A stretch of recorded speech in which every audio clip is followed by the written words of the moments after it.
My apologies, Chair. There's another hand raised from a David B, but again, I do not see an active microphone. I don't know if perhaps these attendees need to log out and log back in. Do we have anyone else that wishes public comment that does have a microphone active? David B now has a microphone. Mr. Okay. David. Hello, can you hear me? Yes, sir. Hi, I just want to say I love a lot of the stuff on the regional plan. I just think that there's a lot of reliance on technologies that don't really exist yet. Excuse me, that comment needs to be reserved for when we take that item up. This time it's only for items not on the agenda. Okay. Thank you. Thank you. Anyone else, Tessa? Alan, did you? Oh no, his hand is down now. There's still an Esperanza Gonzalez, but again, I do not see an active microphone for her.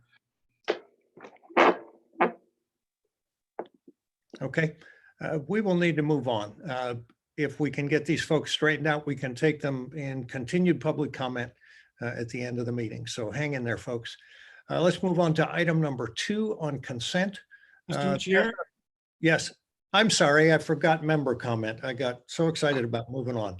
Mr. Dittman. Well, thank you. I share your sentiments sometimes here, but I just want to state that according to recent campaign filings, our executive director contributed $850 to the campaign of Tara Lawson-Remer. Lawson-Remer is running against a sitting Sandag board member, Supervisor Kristen Gaspar. I realize this action is legal. However, in my opinion, this donation raises significant ethical and political concerns for the institution of Sandag. So in my opinion, this action erodes the impartiality and integrity of Sandag.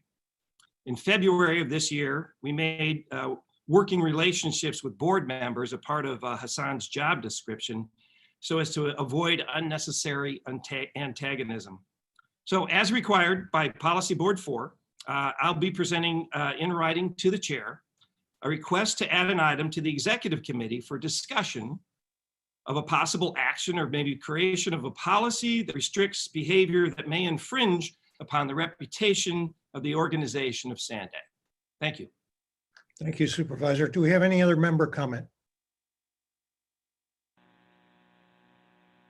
Yeah, this is Serge Dedina. Sounds like Senator Dedina. There you go. I'd just like to, I would hope that Supervisor Desmond would think about just stop wasting our time with these ridiculous sort of like minutia things. We have so many problems to deal with, and this obsession with going after Hasan is, whether it's commenting on Voice of San Diego statements or writing letters. I mean, seriously, dude, we've got an economic crisis, a climate crisis, we have a COVID crisis, and you wasting your time and all of our time with this minutia that takes away the focus on real issues is just, I find it really, really problematic. I think to me, that seems to be the problem. I don't have time to have you waste my time. I don't have $1 million budget for my staff. I don't make 170,000 or whatever county supervisors do. Apparently you have nothing else to do, but I don't have time to waste it. I find it offensive that you have nothing else to do but waste your time and waste my time as a board member on this minutia. Thank you. Oh, it's done. Thank you, Mayor. Board members, I need you to make sure that your mics are muted when you're not speaking. Thank you. Any other member comment? This is Member Sotelo Solis. Mayor Sotelo Solis, good morning. Good morning. I wanted to congratulate Mayor Catherine Blakespear for her Ruby Award from the San Diego Housing Commission. It was just a couple weeks back, but everything just moves so fast. And her award was Outstanding Government Agency or Elected Official. And it was a great event.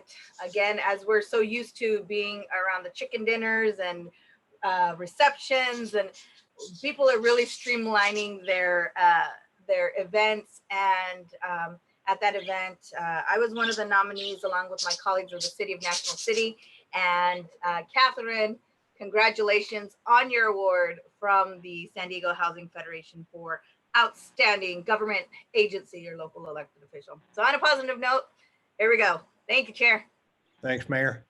Any other member comment? All right.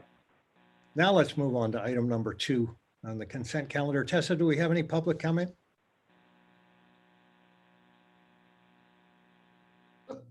Thank you, Chair. I still see a hand raised by Mary Oren, but I'm not sure if that's just not lowered from public comments earlier as she spoke. I think Mary is the one that wants to speak on item number 3. 3, correct. Do we have any board comment? I do see a hand raised by Dan Summers, but again, Mr. Summers, you do not have an active microphone. And this There is we go. strictly on the consent item. Mr. Summers? Yes, I'm here. Did you want to speak on the consent item? I wanted to speak on the regional plan. I might be a little late getting in. Yeah, no, that's coming up, and it'll be probably a good while before we get to public comment on that. I'll be here and standing by. All right, thank you, sir. Any board comment on the consent? Unless there are any questions, I'll entertain a motion to move the consent agenda, please. Move, Mayor Sotelo Solis. Second, Moreno. Thank you. I'll call on the clerk for the roll call vote, please. Tessa? Thank you, Chair. On the consent item, City of Carlsbad, Councilmember Corey Schumacher. Schumacher, aye. City of Chula Vista, Mayor Mary Salas. Salas, aye. City of Coronado, Mayor Richard Bailey. Bailey, yes. County of San Diego, Supervisor Jim Desmond. Desmond, aye. City of Del Mar, Mayor Ellie Haviland. Haviland, yes. City of El Cajon, Mayor Bill Wells. Wells, yes. City of Encinitas, Vice Chair Catherine Blakespear. Blakespear, yes. City of Escondido, Mayor Paul McNamara. McNamara, aye. City of Imperial Beach, Mayor Serge. Medina, aye. City of La Mesa, Councilmember Bill Baber. Baber, aye.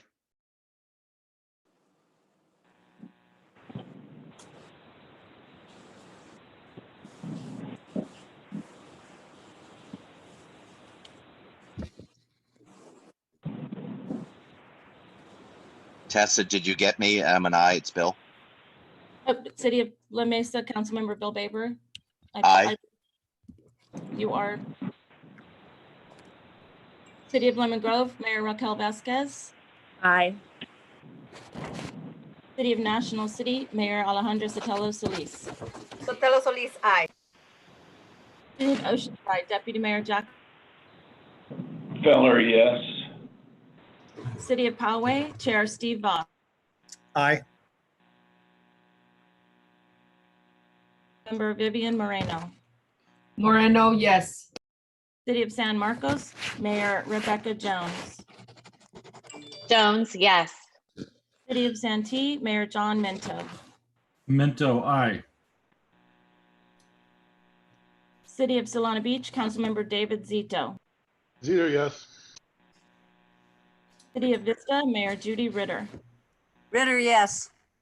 Thank you. That item passes unanimously. Thank you, Tessa. All right, moving on to our report of the day, the vision for the 2021 regional plan. I know we're all anxious to hear what the planners have been up to and hopeful that the work they've done will lead to a better transportation network in the coming years. This is the most important work that SANDAG does as the region's planning agency. It's core to who we are and how we provide for the entire region. I understand there's a lot of information for us to get through, some that was covered in the joint meeting last week and more that Ray Major and Coleen Clementson and their teams will walk us through today. I'm looking forward to hearing the results. Once the presentation is over, we will take a 10-minute break. It's a rather long presentation. After that 10-minute break, we'll take board questions only. and then we'll take public comment. So I want you to get comfortable. Appreciate you all being here today and setting aside your morning for us. Hasan, would you please start us off? Thank you, Chair Vass. Chair Vass, Vice Chair Blakespear, board members, good morning. It feels great to be standing here today, 20 months after I walked into my office here at Sandag. Today, I'm filled with pride for the staff of this organization because I believe they have created a vision that's new and bold and challenging. I have a 30-year career with public and private groups. This is the best collection of intellect and drive I have ever seen. So for my team, you're amazing. As a planner and engineer, I will tell you how enjoyable this has been to watch the staff work on this vision. They embraced new ideas. They challenged the status quo. They listened to people who wanted more than our system can give. San Diego is a great place to live, and we want to keep it that way. Since I got here, I saw a region that was ready for change, a region that deserved the greatest transportation system and had the determination to make it happen. So how did we get to today? First, we asked the state for a 2-year regional plan extension, which we got, so we could spend time creating a fresh new approach based on data and analytics. Then I glimpsed the cover of a National Geographic magazine that inspired me. Here it is, right here in my hand. It shows a graphic of a futuristic city connected by technology and a transportation system that worked for everyone. And I thought we could do that here. So I challenged staff to reimagine the future transportation system in San Diego. I said, think about the impossible, take risks, keep going, talk to the people whose voices are not normally heard, talk to thought leaders, technology and transportation experts, and let your ideas bloom. And that is what they did. It is a vision our region can see and explore and get excited about. They came up with the 5 big moves. We set up the Vision Lab, where I'm talking to you from today, on the 20th floor of our building. It's clear and bright. It offers views that light the imagination. It is symbolic of what we all want Sandag to be, a place where we think differently, where we do not do things the way they have always been done. This means we couldn't just refresh the old transportation plan and call it a new plan. We had to go way beyond what we had done before. So yes, this vision is more expensive than the last regional transportation plan, but it's worth it. We are worth it. Our vision is a transportation system that's faster, fairer, and clearer. Faster by reducing traffic congestion, fairer by increasing social equity, and cleaner by meeting stricter federal and state environmental laws. I haven't driven to every part of this county. I have driven the roads. I have taken the transit. I have seen firsthand how it works and how it doesn't work. I am confident that the plan that comes out of this vision will make transit work in our region, will relieve crowded highways and roadways, that it will meet the stringent state and federal mandates. To make sure, we established a vision advisory panel made of brilliant minds in the technology field.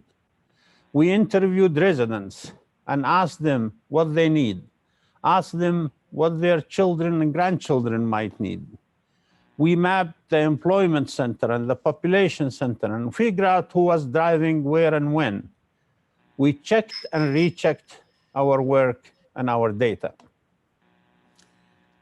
And then the pandemic hit, and the office went virtual like many of you. But it didn't stop the team. They crunched more data about teleworking and traffic patterns, and they threw it into the mix. Our amazing chief economist, Ray Major, and his team reported on the severe economic impact, especially for Black and minority communities. His data highlighted how important good transportation options are to social equity.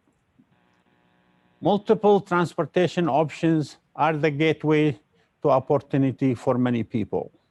Simply put, it reaffirmed why this vision matters now more than ever. That is why I'm so proud today. Every person who works at Sandag had something to do with this vision, because this vision is for all of us in the region. We have done a lot of work, and we have more work to do. Our deadline to submit a new regional transportation plan to the state is in the end of next year. The vision is not a plan. That's still to come. The vision is not about project that will be developed in the plan. The vision comes with a cost that will be addressed in future discussion as the plan and the project are finalized. This vision is for the people who live here in San Diego County. This vision is for people who love San Diego County. This vision is for generations that we do not know yet, but will look back and be proud of the work we get done. The great artist Michelangelo once said, "The greater danger for most of us lies not in setting our aim too high and falling short, but in setting our aim too low and achieving our mark." So today, I ask everyone on the board to raise your gaze, to expect more and aim as high as we can, because that is what our regions deserve. And let me conclude by saying to the team at Sandag, to all of you Sandaggers, I have been honored and will continue to be honored. It's the greatest honor in my life to lead you. The work you have done exceeded my expectation, and I hope today will exceed the region's expectation. And with that, I'm going to turn it to the amazing and able planning director, Coleen Clementson. Thank you, Mr. Chair. Thank you, Hasan. Good morning, Chair Voss and Sandag board members. Thank you so much for allowing us this opportunity to reimagine our region's future. The Sandag team and I are so pleased to present the details of a vision for the 2021 regional plan. A vision that outlines a transportation network that reduces congestion, increases social equity, and meets our legislative mandates.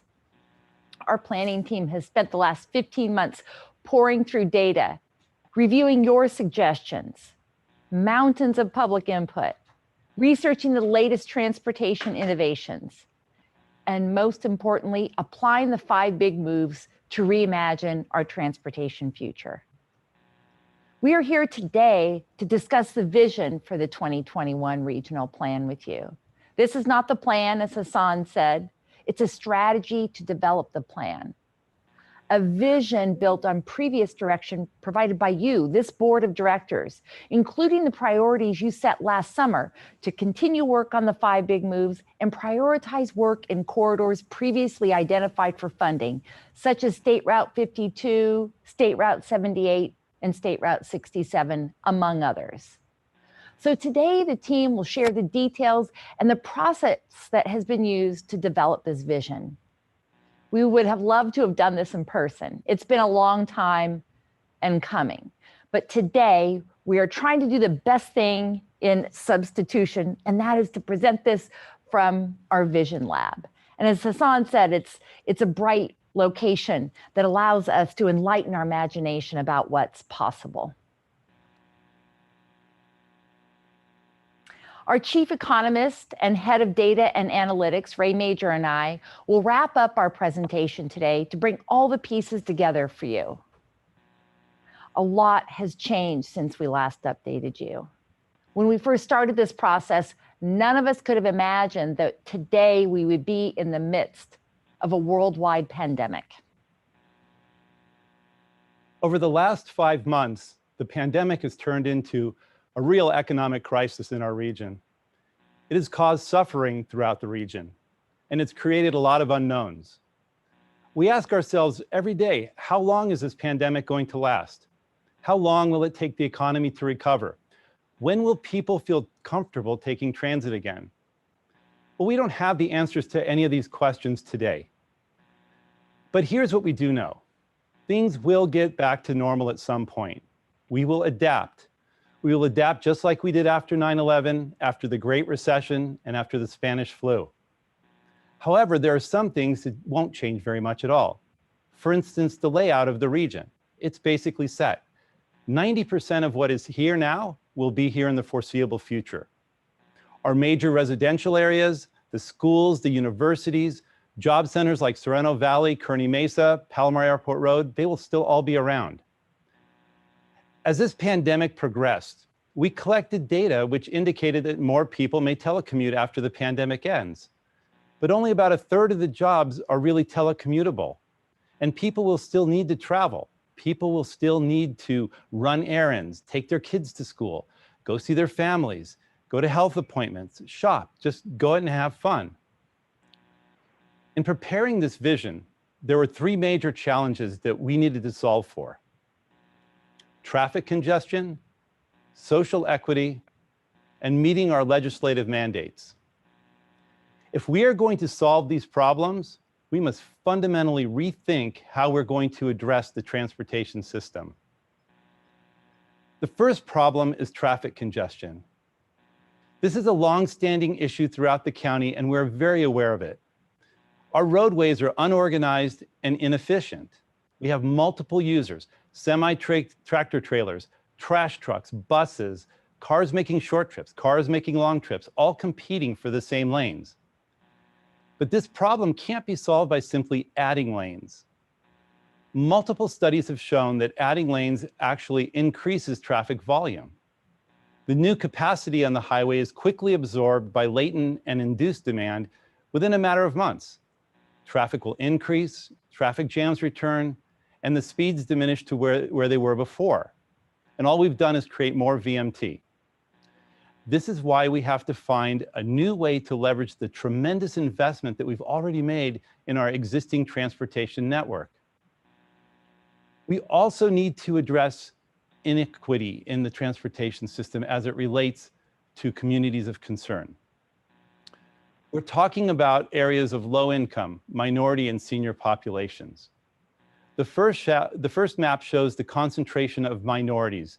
The dark blue areas represent the areas within San Diego that have the highest concentration of minority population. The second map shows the concentration of low-income San Diegans. The dark purple areas represent those areas that have the highest concentration of low-income people. And the final map shows the projection of the senior population in 2050. This is our fastest growing demographic. The darker red areas represent those areas that will have the greatest population age 75 plus. There are many legislative mandates that must be met. The most notable involve climate and air quality, social equity, and environmental review. Senate Bill 375 and the Federal Clean Air Act govern greenhouse gas emission reductions and air pollution. SB 375 requires that the region reduce greenhouse gas emissions and vehicle miles traveled. The California Air Resources Board set the target for the San Diego region at a 19% reduction per person. This is up from the 13% target that was set for our 2015 plan. This is a higher bar that we need to reach. The law requires that the region meet this target through transportation and land use solutions. A transportation and land use system that get more people to take shorter trips, either by living closer to where they work or where they need to go, or providing compelling travel options, being able to walk, bike, share rides, or take public transit. We also need to meet the federal requirements of Title VI. This is about social equity and ensuring that all our residents have equitable access to things like high quality jobs, education, and healthcare. These are the things that provide upward mobility for all. The newest state law, Senate Bill 743, requires that any transportation project that increases vehicle miles traveled, such as new roadways, must mitigate for that increase with a project that does not increase VMT, such as public transit, new bike paths, and walking paths. Today, you will hear the details about the 5 big moves, the data used, and what's envisioned. This is who you will hear from. Antoinette Meier, who led the 5 big moves team, and she'll also explain the process and the next operating system. Tuere will show you the complete corridors. Jennifer Williamson will explain the Transit Leap network. Marisa Mangan will show you the mobility hubs. And Krystal Ayala will explain the role of flexible fleets. When we started the vision development process just over a year ago, the 5 big moves were high-level concepts for helping us to achieve our goals and meet our regulatory requirements. But since that time, they have evolved into a vision for a complete transportation network that takes advantage of technology to make the most of our current infrastructure. To get to this point, the team has taken a very thoughtful approach to using data and public input in ways that we never have before. Providing as many opportunities for the public to learn and provide input has been a critical part of the entire planning process. We delivered hundreds of presentations and organized a number of workshops. We brought in global experts to participate in a webinar series on the 5 big moves last summer. We hosted hundreds of people in the Vision Lab, and we partnered with our network of community-based organizations that support us with doing outreach to vulnerable communities that are underrepresented and underserved. And to have more focused conversations with residents, we used a new method called human-centered design. This is a technique that we borrowed from the private sector. Companies use human-centered design to develop products and services that are more user-friendly and solve problems for their customers. It involves understanding the problems that everyday people face and then developing ideas for solutions to address those problems.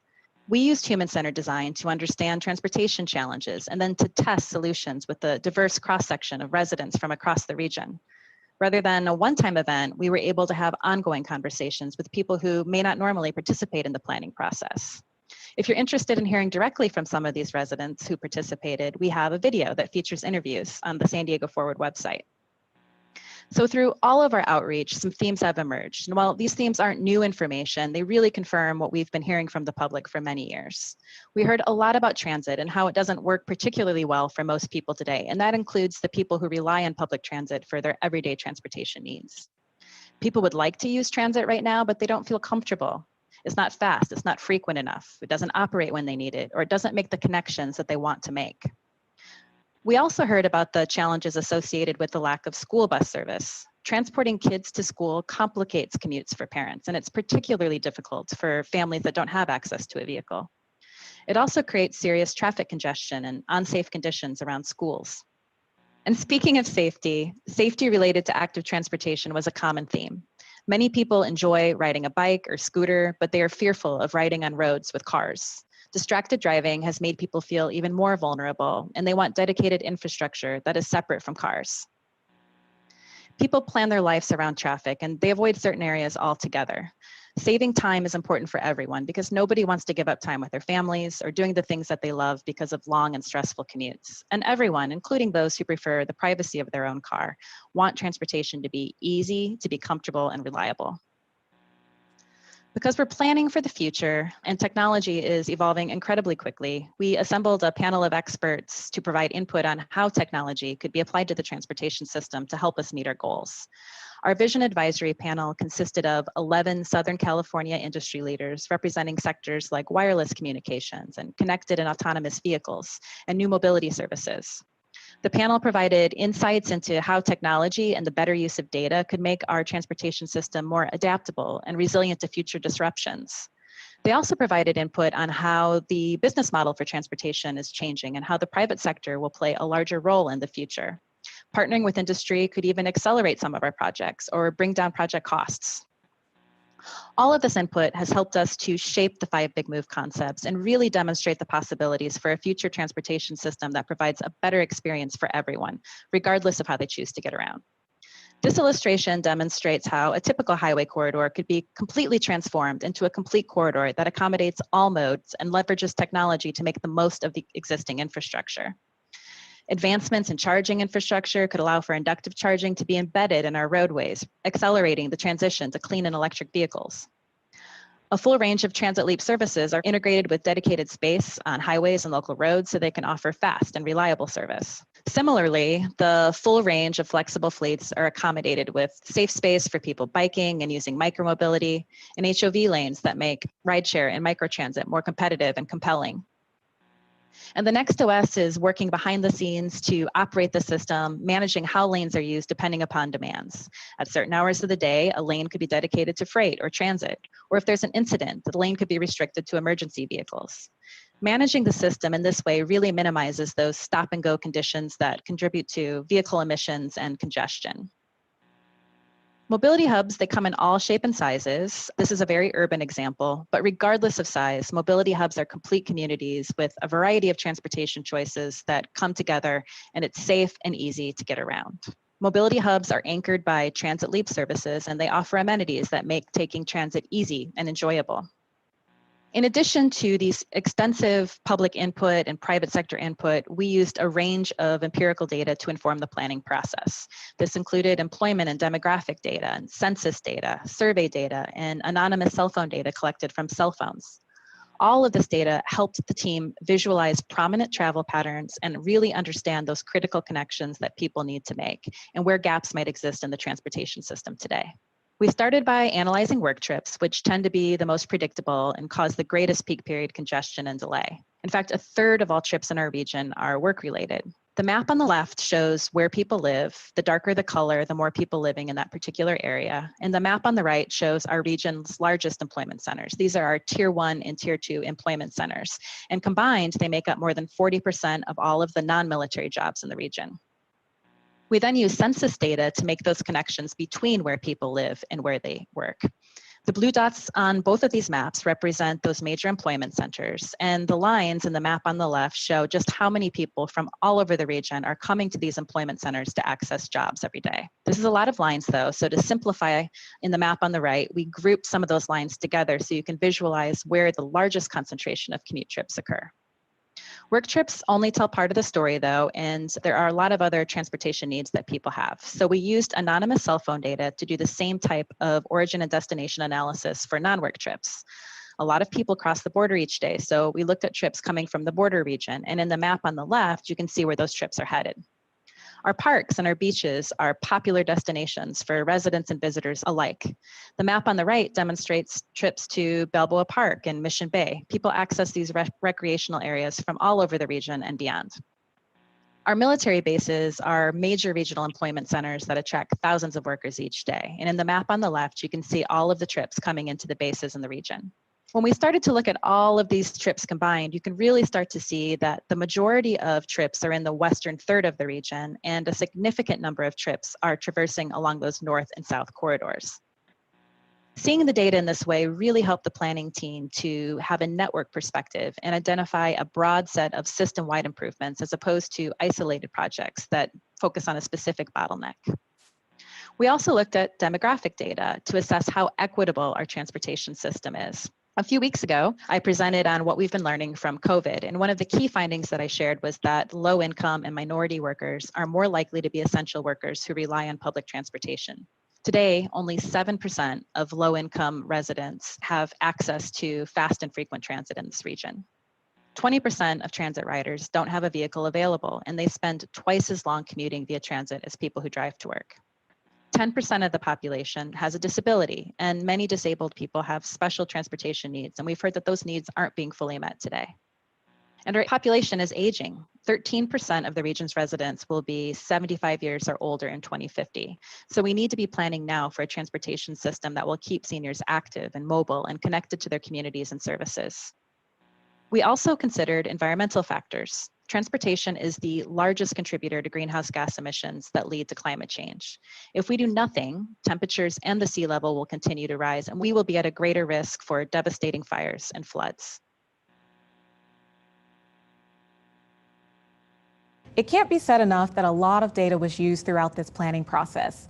We looked at highway data that included trip distances, average daily traffic volumes, as well as delay on our existing freeway corridors. We used this data to help us to group together and understand the corridors that had similar travel characteristics. As you can see here in the map, we grouped the Interstate 5, the 15, and the 805 as our interregional corridors.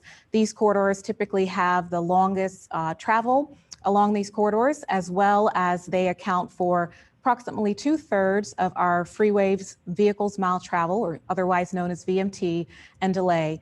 And they're also important corridors for our goods movement throughout the region, as well as goods movement that goes across our borders. We also looked at this data for urban corridors. For our urban corridors, these are typically used for people traveling between where they live and work, our suburban and urban communities. And you can see that they account for approximately 1/3 of the freeways, vehicles, mile travel, and delay. For our rural corridors, we looked at this data and we understand that the rural corridors are vital for our residents and our tribal nations that are in the eastern part of our county. And for these corridors, we know and see that they don't contribute a lot towards the vehicles mile travel, or VMT, and delay within the freeway in the region. That's actually a little less than 5%, but they do have similar trip distances and are used similarly to how our urban corridors are used. So this map shows the possibility of a complete managed lanes network that could operate very similar to what you may have experienced on the Interstate 15, whether you've traveled as a carpooler, you've used the rapid that gets transit priority access, or you've paid using Fast Track as a single occupant vehicle traveling on those lanes. But this possibility of a type of managed lane system was designed to not only include what was previously proposed for managed lanes, but to provide a complete system that could be used for your entire trip, not just short trips on a single corridor. So what you see on the map here is a network of managed lanes throughout the region. Those major north-south corridors, which is Interstate 5, 15, and 805, those are the corridors that have the longest travel typically taken on them. They also experience the most delay during our peak hours. We proposed 4 managed lanes. And then we also proposed 4 managed lanes, which are shown in the lime green color on State Route 78, as well as Interstate 8. And then the other urban corridors, we proposed a mix of 3 managed lanes with a center reversible lane and 2. Those are shown in the blue and the purple. And this is based upon the needs that we saw for those corridors, looking at the data that we used. And before we leave this slide, I also want to talk about the rural corridors and the importance of them, and they're shown in the darker green here on this map. So our rural corridors, we believe that technology could help us to manage traffic during peak hours of congestion, as well as helping us in emergency situations, coupled with site improvements such as shoulder widening that could allow for safe passing. We also see the role of technology and traffic management along those corridors, giving travelers real-time travel information and using technology to reassign lanes as it's needed to add capacity during events or those emergency situations. But beyond those technology investments, we envision that the rural corridors could have site-specific improvements. I said earlier, the widening of shoulders, realigning or straightening curves for safety, and providing intersection improvements. All of this towards improving safety, increasing access, and improving travel reliability and the movement of goods in our region. These images allow you to visualize what we could do with the 5 big moves. The image on your left is a typical 4-lane highway. It has a wide shoulder and it has transit running alongside it. And then the image on your right is when we start to apply some of those improvements of the 5 big moves and we implement a complete corridors highway, we advance transit leap, and then we add technology through the next operating system. We're able to repurpose those existing lanes and that shoulder space, and we can accommodate for 2 managed lanes, which are shown in green. We can enhance the transit services and improve with future transit services on those corridors. And really what we can start to see through the 5 big moves is how we're able to provide more capacity and more options along those corridors while also utilizing technology to improve and increase capacity. So in evaluating the opportunities for a complete corridors network, we looked at what capacity offers today. This is an example here of Interstate 5 South. We looked at our existing network of light rail, as well as our freeway general purpose lanes and what that capacity offers. And then comparing that when we add the 5 big moves to our facilities. We did this analysis for not just only this example shown here, but for all of our corridors.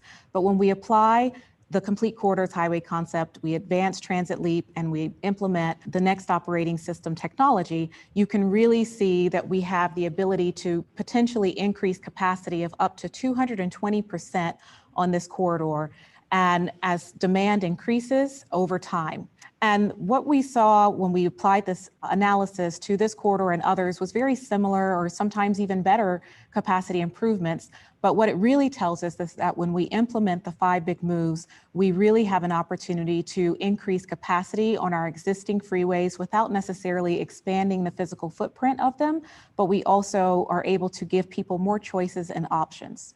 And we can't talk about highways without talking about our local roads that run parallel and access them.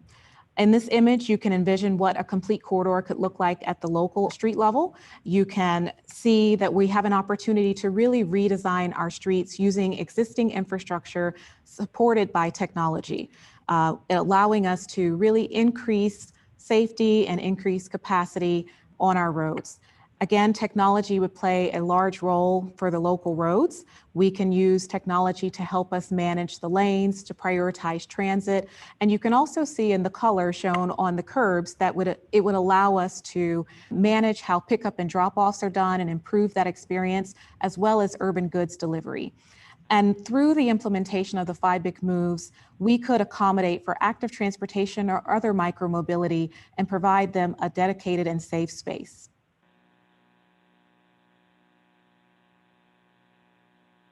San Diego has long been considered a leader in providing public transit options.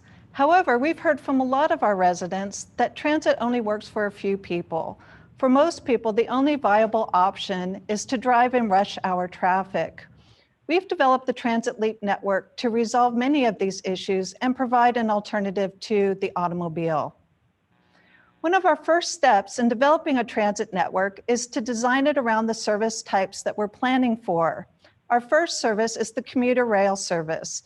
This service is being designed to operate at 120 miles per hour.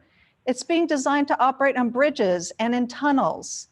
It's being designed so that it's an alternative to the automobile. We'll build off the successes of the coaster in the North County area to provide people with a faster alternative to the car. Our second service is one that everybody in this region knows well. Our trolley or our Sprinter line will be upgraded to remove it from congestion at intersections. Here we'll also be providing longer spans of service, up to 20 hours a day. We'll increase the frequencies to 10 minutes every trip and get rid of unproductive stations where they just don't make sense. Our next service is the next generation rapid service. San Diego's had a good experience with our first set of rapid routes. You've seen those along I-15 in South County and along El Cajon Boulevard. We'll be upgrading these services to make them faster, more frequent, and we'll even look at putting them in their own bus lanes to operate so that they're not in congestion with traffic. Finally, the next 2 services are our local bus and flexible fleet routes. The local buses are the workhorses of our system. They provide shorter trips and are much more ingrained in the community. We'll work with our transit operators to optimize these services and to make sure they go where people want them to go. In areas that they don't, we'll look at developing flexible fleet routes. Flexible fleet routes are more on demand and provide door-to-door services. Before I show you the Transit Leap network, it's important to note that we developed this network based on data. We used all that data that Antoinette showed you earlier, and we used it to connect people and jobs. Our initial evaluation developed 5,000 possible connections. We know we can't operate 5,000 possible connections. So here we used a computer system to bring this down to the most effective routes connecting people and jobs. This resulted in 19 possible local and express variations. Again, we went through what we call propensity analysis to further reduce this to the network that I'll show you now. So here's our proposed Transit Leap network. It's a rich network with commuter rail, light rail, and next generation rapid services. Our commuter rail, again, it's designed to provide for those longer trips up to 120 miles per hour. Our first service would operate along the North County. Many of you know this as the Coaster Corridor.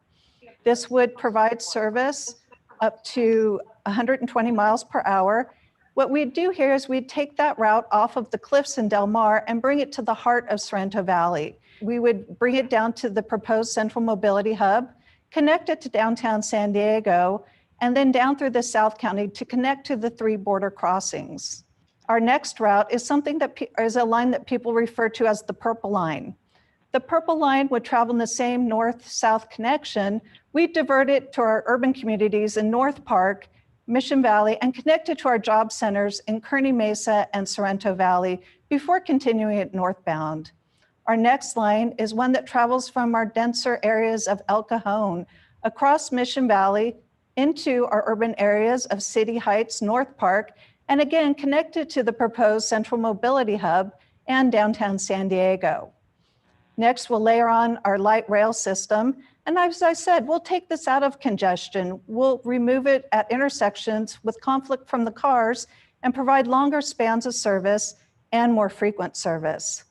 Finally, the next generation rapid service would be operated in dedicated bus lanes and provide faster and more frequent service. There's a few more special services we've also identified on our map. We have an automated people mover connecting from the proposed Central Mobility Hub to the airport. We've included California's high-speed rail line connecting Los Angeles and Orange County into San Diego along the I-15 corridor. And finally, we have a possible east-west connection traveling along Palomar Airport Road to connect the high-speed rail to the western part of our region. And here you'll see the San Ysidro Intermodal Transit Center as it exists today. What you'll see is that it lacks space and it lacks amenities. Envision what it could look like if we had a rich blend of local buses and flexible fleets, light rail and commuter rail.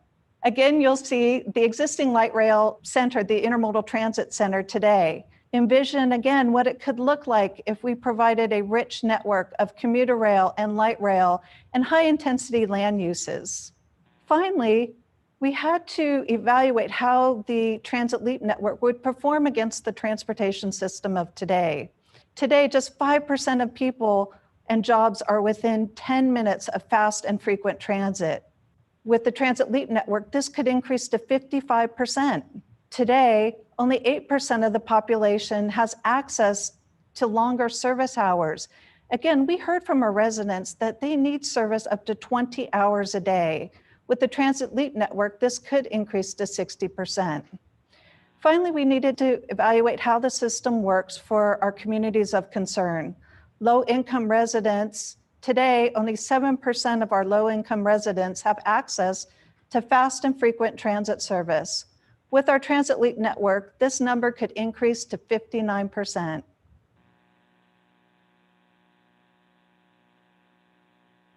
Next, we're going to talk about mobility hubs. Mobility hubs work best in places that have a high concentration of people, destinations, and travel choices. Mobility hubs aren't limited to just locating a handful of services at a single transit station. We're thinking much bigger. about how a variety of travel services, safe streets, and supporting technology can be spread across communities to help make getting around the neighborhood a lot easier. A whole community comprises a mobility hub. Essentially, a mobility hub does two things: helps people get to and from Transit Leap, and helps people make short trips around the community without needing to rely on a personal car, all while creating spaces that help people feel both comfortable and respected as they travel from one part of the region to another. It's vital that we have a connected network of mobility hubs that allow people to reach both employment and recreational destinations. Our proposed mobility hub network is comprised of our region's urban core and 30 more mobility hubs that help people do just that. Our urban core spans downtown San Diego and includes high-density residential and commercial areas, everything from Mid-City to Barrio Logan to Midway Community. 4 gateway mobility hubs serve as key entry points into the 5 Big Moves network, including US-Mexico border, El Cajon, Escondido, and Oceanside. 9 employment centers offer mixed-use development opportunities. 8 coastal mobility hubs are seaside destinations for residents and visitors alike. And 9 suburban, mostly residential mobility hubs situated near Transit Leap services are also included. By 2050, we anticipate that this mobility hub network would cover about half of the region's population and more than 2/3 of the region's jobs, making them great opportunities to boost the live, work, play lifestyle. And with nearly half of our trips in the region being 3 miles or less, these mobility hubs offer a chance to truly transform how we get around our communities, using everything from pedal bikes, electric trikes, mopeds, and more.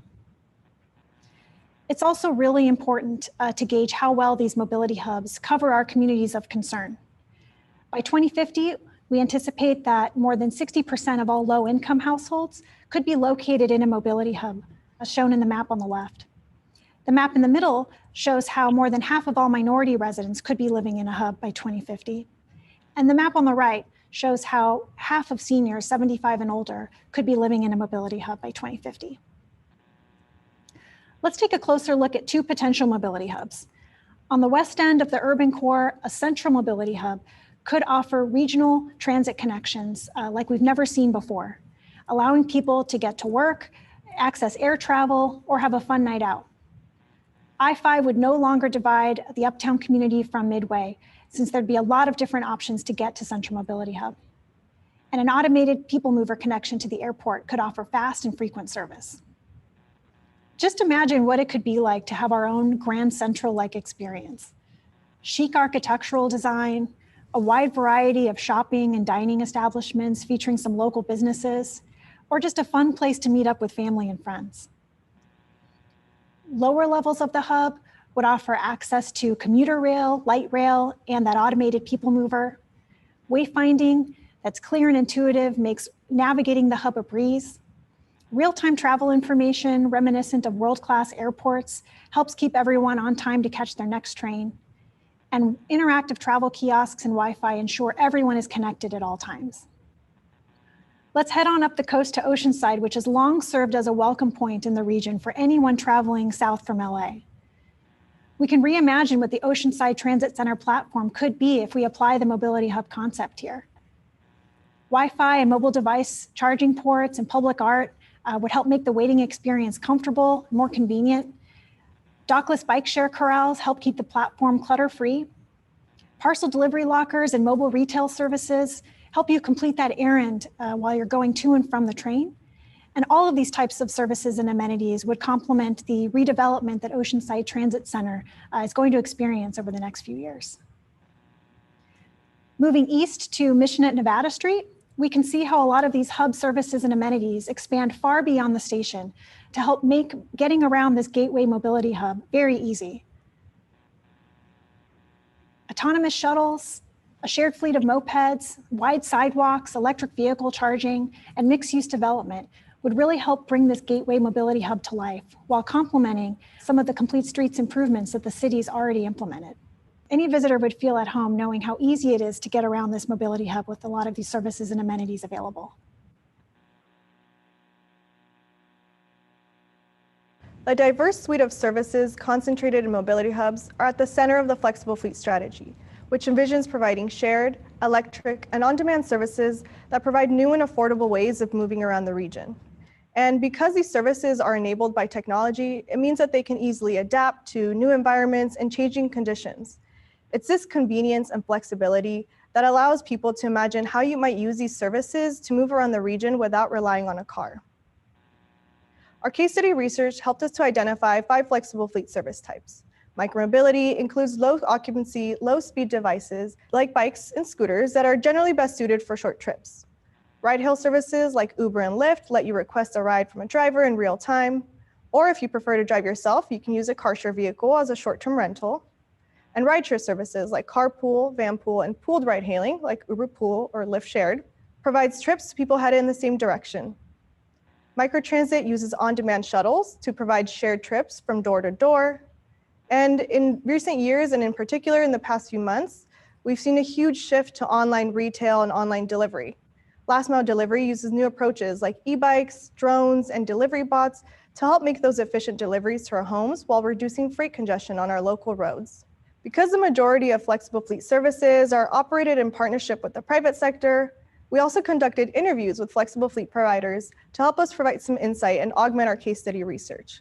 Key takeaways from those interviews included the importance of having supportive infrastructure like dedicated lanes, curb space, and electric vehicle chargers to ensure that services are truly operating safely, accessibly, and efficiently. Companies were also largely supportive of policies and incentives that encourage ride sharing and ensures that services are operating equitably in our communities of concern. These companies are excited to form partnerships with public sector that complement investments in transit. And it's these types of collaborative partnerships that help us proactively plan for what's on the ground now, while also maintaining a close eye on the future as new technologies or services evolve. But we can't talk partnerships without also having the community at the table. And our residents and our network of community-based organizations, they emphasize the importance of taking a community-focused approach to designing and deploying services. This ensures services are truly responding to a community's needs and catering to our diverse population.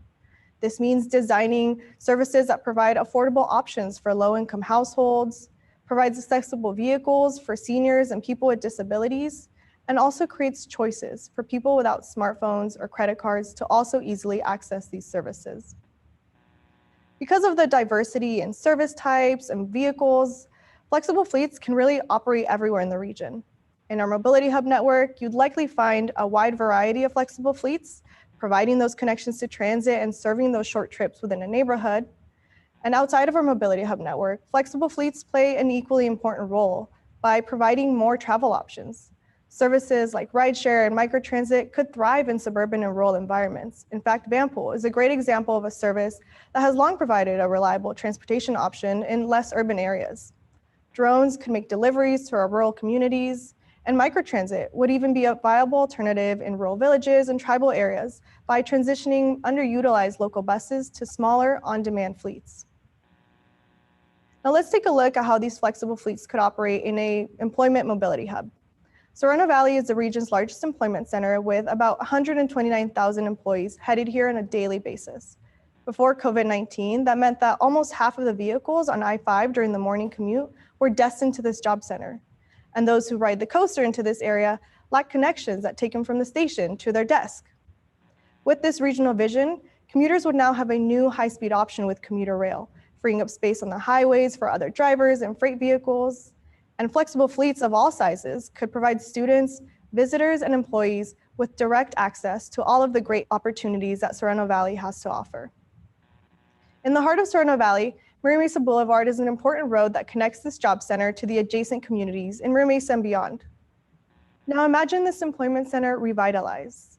New high-speed options could attract mixed-use development and transform this community into a true multimodal area. On-demand shuttles could pick up people at the transit station and drop them off at their employer's front door. And flexible fleets and next-gen rapid services alike would both have priority access to the curb for riders to safely board their vehicles. And lastly, visitors traveling to our region on business, well, they could use car share or on-demand rideshare for midday trips or sightseeing our region after work, all before hopping on the commuter rail to the proposed Central Mobility Hub to catch their flight out of San Diego International Airport.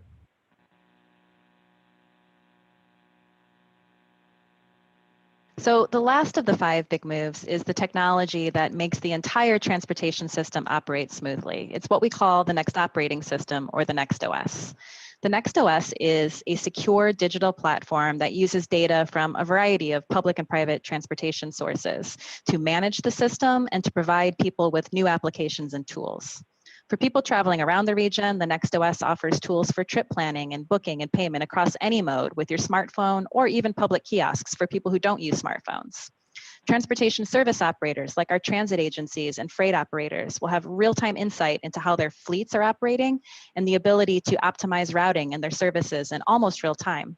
They'll even have the ability to provide more accurate and better information to their customers. And planners and policymakers like us have access to data and visualization tools that provide a very clear understanding of how the transportation system is performing so that we can make informed decisions about where to invest in the transportation system. So let's take a look at how the Next OS, combined with the other big moves, can provide a better experience for commuters in the region. Meet Laura. Laura is a resident of Southeast San Diego, and she works at Sharp Hospital in Serrano Valley. Laura and her husband share a car, and her husband often needs the car for work. Today, Laura doesn't have very many viable commute options. Because she works as a medical assistant, her schedule varies, and sometimes she works late at night or really in the morning, and transit service isn't currently available during those hours. If she takes the car, though, her husband doesn't have a way to drop the kids off at school and get to his own job. Even when Laura works regular hours, taking transit triples the amount of time it takes her to get to work. But when she drives, we all know that traffic is frequently bad getting into Serrano Valley, so her drive time isn't very predictable, and she has no express lanes to offer her a faster trip. In the future, though, with the 5 big moves, Laura will have more choices and better information that will make her life easier. She could hail a pooled ride and travel in the express lanes for free, or she could take fast transit to work. Laura could choose to drive and pay to use the express lanes and park. Laura chooses transit, though, because it's available when she needs to get to and from work. It's as fast as driving, and it's free because her transit pass is subsidized by her employer, Sharp. This allows her husband to use his car to get to his job, and her son can now bike to school because there's safe, complete corridor infrastructure in her neighborhood, and she gets a notification on her app when he arrives at school safely. She also has Wi-Fi on the train and can order groceries from her smartphone to be delivered at the Mobility Hub locker for her to grab on her way home. And she can take her daughter on the train and drop her off at the daycare in the Mobility Hub where she works. This is the kind of experience that we want for everyone to have in the future. Transportation choices that make your life a little easier, that are affordable, accessible, and that get you where you need to go without any unnecessary delays.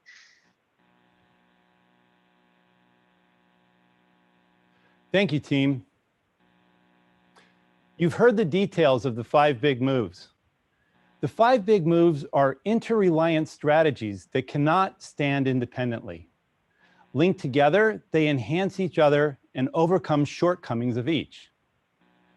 Together, they provide a powerful new way to address the regional's transportation problems and the ones that we have been struggling with for years. Historically, we look at bottlenecks and address them by widening roadways.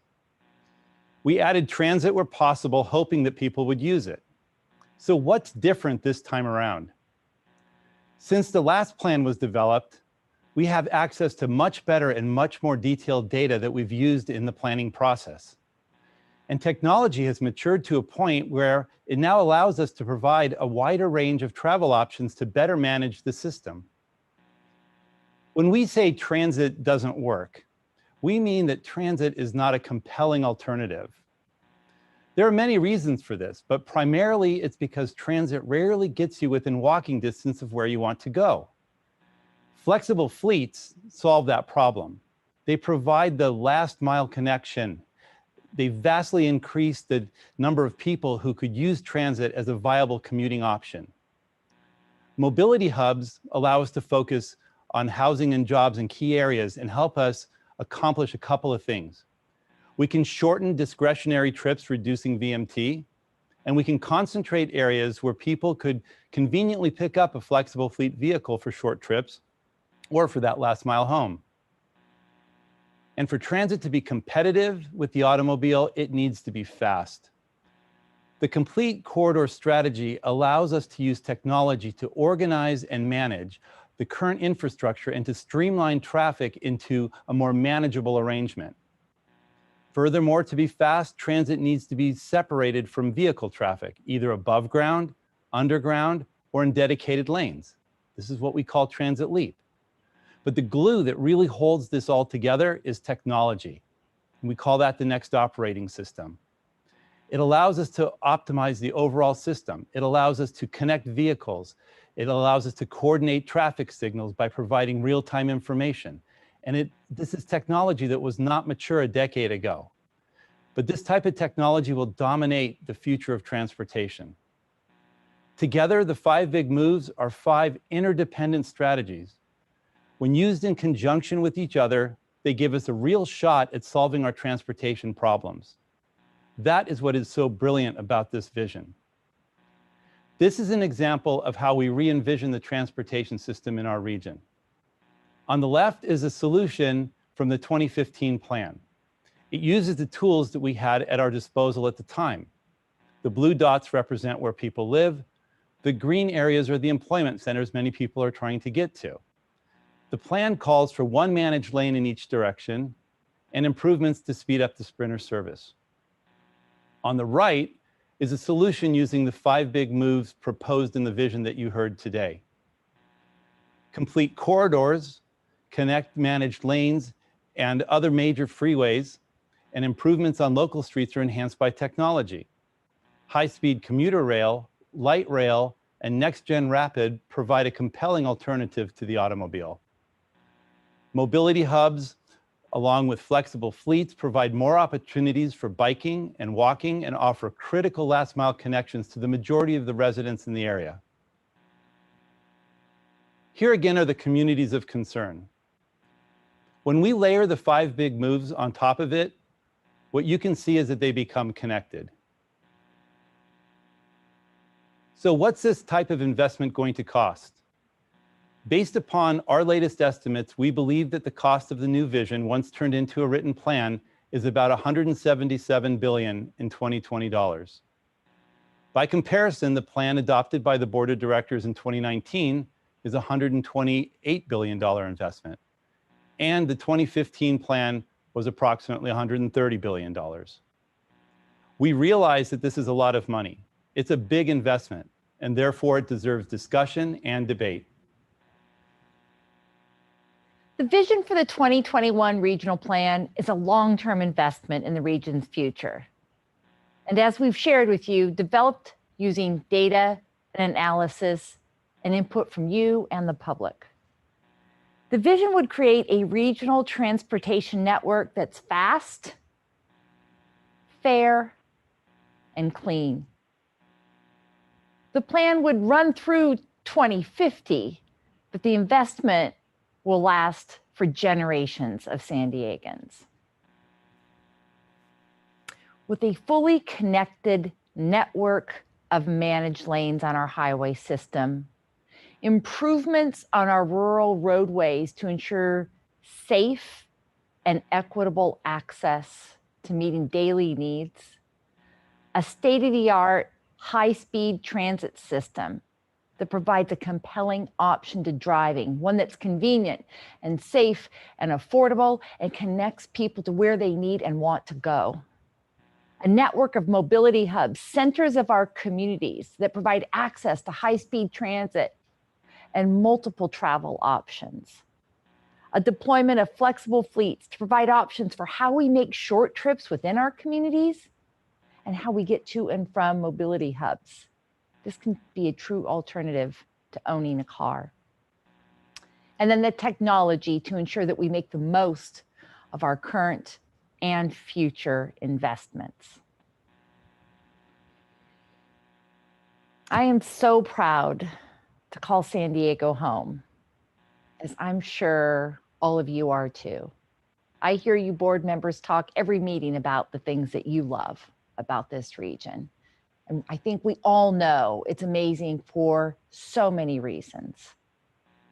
Beautiful beaches, unique topography of mountains and canyons, the mesas and estuaries, our unique communities and neighborhoods.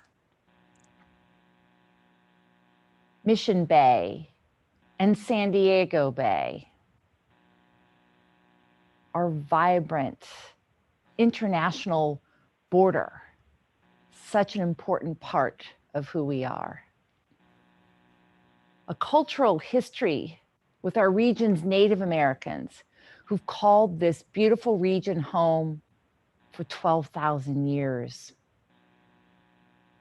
We are home to some of the finest educational institutions in the world. We are a test ground for invention and innovation, a place where people want to invest. And we are home port to the US Navy's prestigious Pacific Fleet. We share a love for the San Diego region for many reasons. And it's up to us to preserve our region for future generations. But we have challenges. And when the pandemic passes, we will have traffic congestion again. As Ray pointed out, we have parts of our region that don't have equitable access to opportunities. They don't have the transportation options to get to higher paying jobs, higher paying or better education, and the things that contribute to upward mobility. And then there's climate change. Because the well-being of our region depends upon it. We all want the children and grandchildren of today to enjoy what we all love about the San Diego region. I want to thank this board of directors for providing the Sandag an opportunity to think big, to allow our team to think outside the box and develop a bold new transportation vision for this magnificent place that we call home. Transportation isn't just about getting us from point A to point B. It's about connecting us to each other, to our environment, to our communities, connecting us to everything and everyone we love. But congestion and the absence of alternatives are breaking these connections, creating a divide between where we are and where we want to be. We are losing time. We now have the opportunity to think differently about how we connect, a chance to truly innovate. Across our region, Sandag's bold transportation vision can accommodate the diverse demands of the entire county, as well as the unique needs of individual communities. At the border, people can be welcomed by a variety of choices to quickly get them where they want to go.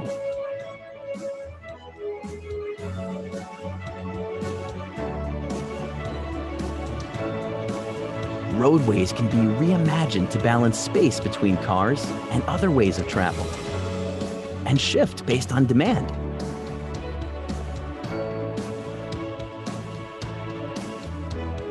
Our neighbors can enjoy new choices for getting to school, to the store, and back home.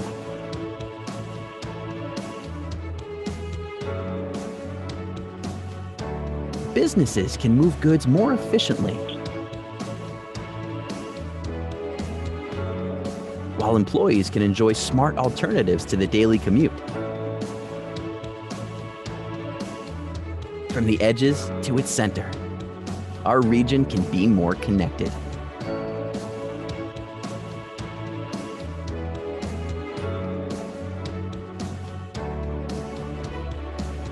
Through thoughtful planning and careful execution, we can deliver a world-class transportation system that protects our environment and strengthens our communities.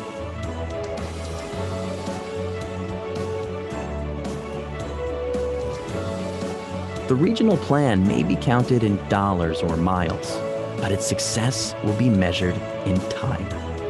Our biggest plans will be repaid in the smallest moments.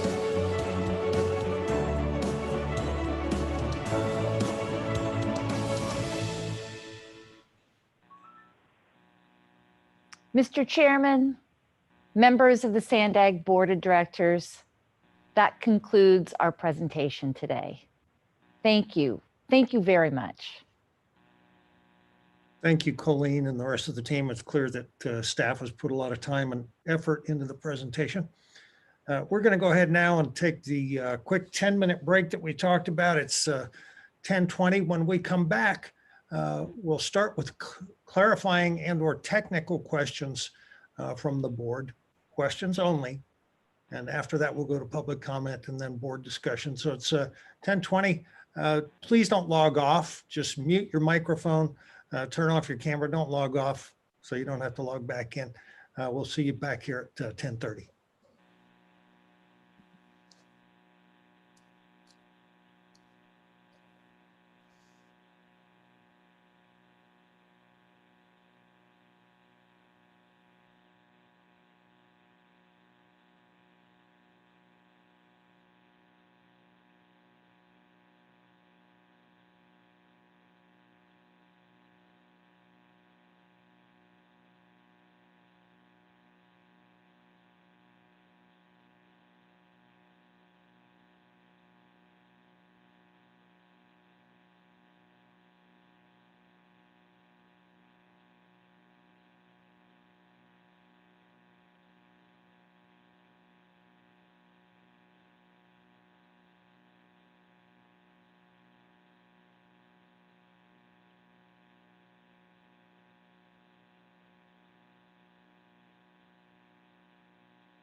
All right, we are back.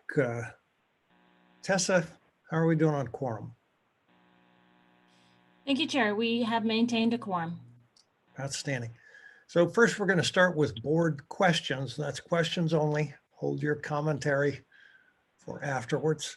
But public speakers need you to go ahead and raise your hands or press *9 now so we can start to get a sense of how many comments we may have. So with that, board members, questions, technical or clarifying questions for staff. Tessa, you'll have to keep me up to speed. Looks like Supervisor Desmond. Go ahead. Wow, thank you, Mr. Chair. At the Transportation Regional Planning and Borders Committee at our joint meeting last Friday, there was a price tag of 177 billion that was put out. Just curious why that was left out today. And if that is still the price tag, or there's a new number, or what's the rationale for not putting that out in today's presentation? Supervisor Desmond, it was included in today's presentation, and it was on the slides as well. Okay, I apologize. I missed it. Thank you. Thanks, Jim. Anything else? Any other board clarifying questions? Looks like Mayor Jones. Hi, thank you. My question is, we don't have any data showing that our greenhouse gases will be reduced. So I just kind of want to follow up with that on a question. If we adopted this plan today, how long would it take to move forward the largest rail projects, and in years, how long would that take? And then what would the price tag for those specific two projects, how much would that cost? Because when we're talking about this, we've talked about today's dollars, $20, and how would that translate? So if it's 15 years, 20 years, 30 years, I would assume it would go out at least 15 or 20 years because of all of the space that you would need and all of that. So if we could get some clarification on that, I think that would be helpful. Thank you. Sure. Thank you so much for that question, Mayor Jones. And it's a really good question because those are things that we want to be talking to you all about once we finish the modeling work. So as we start to move the vision into a plan, that's where we want to have the discussions with the board about the projects, the phasing of projects, exactly how long is something going to take? What are the costs of the individual components? And again, that happens after we complete our modeling, so we can really tell you where we are in terms of meeting those greenhouse gas emissions. Okay, and then I have a follow-up question after that, and it's actually about something completely different. So when we talk about our highways being metered by 2025, would that include changing the HOV lanes from a 2-person qualification to a 3-person qualification also? So again, Mayor Jones, that's really getting more into the operational aspect of the planning. Since you're talking about 2025, that's really near term, and some of the improvements that I think Caltrans might be thinking about on some of the roadways. So that may actually be an appropriate question for our District 11 Director at Caltrans, Gustavo, may want to weigh in or answer that question. I know the state is heading in a direction on some of these kinds of questions that you're asking.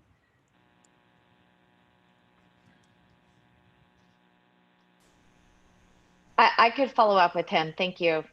Yes, I'm thinking okay. Yes, thank you. Oh, wait, I think he might have said, oh, there he is. Gustavo, go ahead. So the question is regarding changing occupancy on the HOV lanes, and that is a policy decision that is going to have to be vetted when we come back in the fall and look at and policy decisions. Was there another part to your question? I'm sorry. I'm sorry. Is that policy decided by Caltrans, or is it decided by the board of directors at Sandag? It's going to be a joint decision. We need to make sure that there's some consistency, but it is really a joint decision between Caltrans and Sandag. Okay, so the board of directors will be part of that discussion. Thank you. Absolutely. Chairman Voss. Yes, Hasan. Yes, just so I can clarify for Mayor Jones this aspects of the question. It is a federal policy that when they start funding carpool lanes in the 80s, they made sure that if we were to get funded for carpool lanes, we have to maintain a speed. We have to maintain a speed advantage, and so the federal government could anytime come and say if the speed on certain HOV fall below certain, the federal government could make us actually make the state and Sandag change it. But it is not the Sandag board that makes that policy decision. It is more at the federal and state level. And that discussion has been going on for a while, and I think given the speed, you would argue that we're falling below the speed that the speed advantage that the federal government wanted us to say. Thank you, Hasan. Okay, can I just ask one clarifying? I'm sorry. Does that mean that the board of directors can't make that decision in advance of the federal government or not? I was kind of unclear by your answer. Yeah, the board of directors have no jurisdiction over making it 3+ or 4+, no. But the board of directors, I'm sure, can make recommendations to the federal and state governments for such a change. Thank you both. We're going to move along to Deputy Mayor Feller.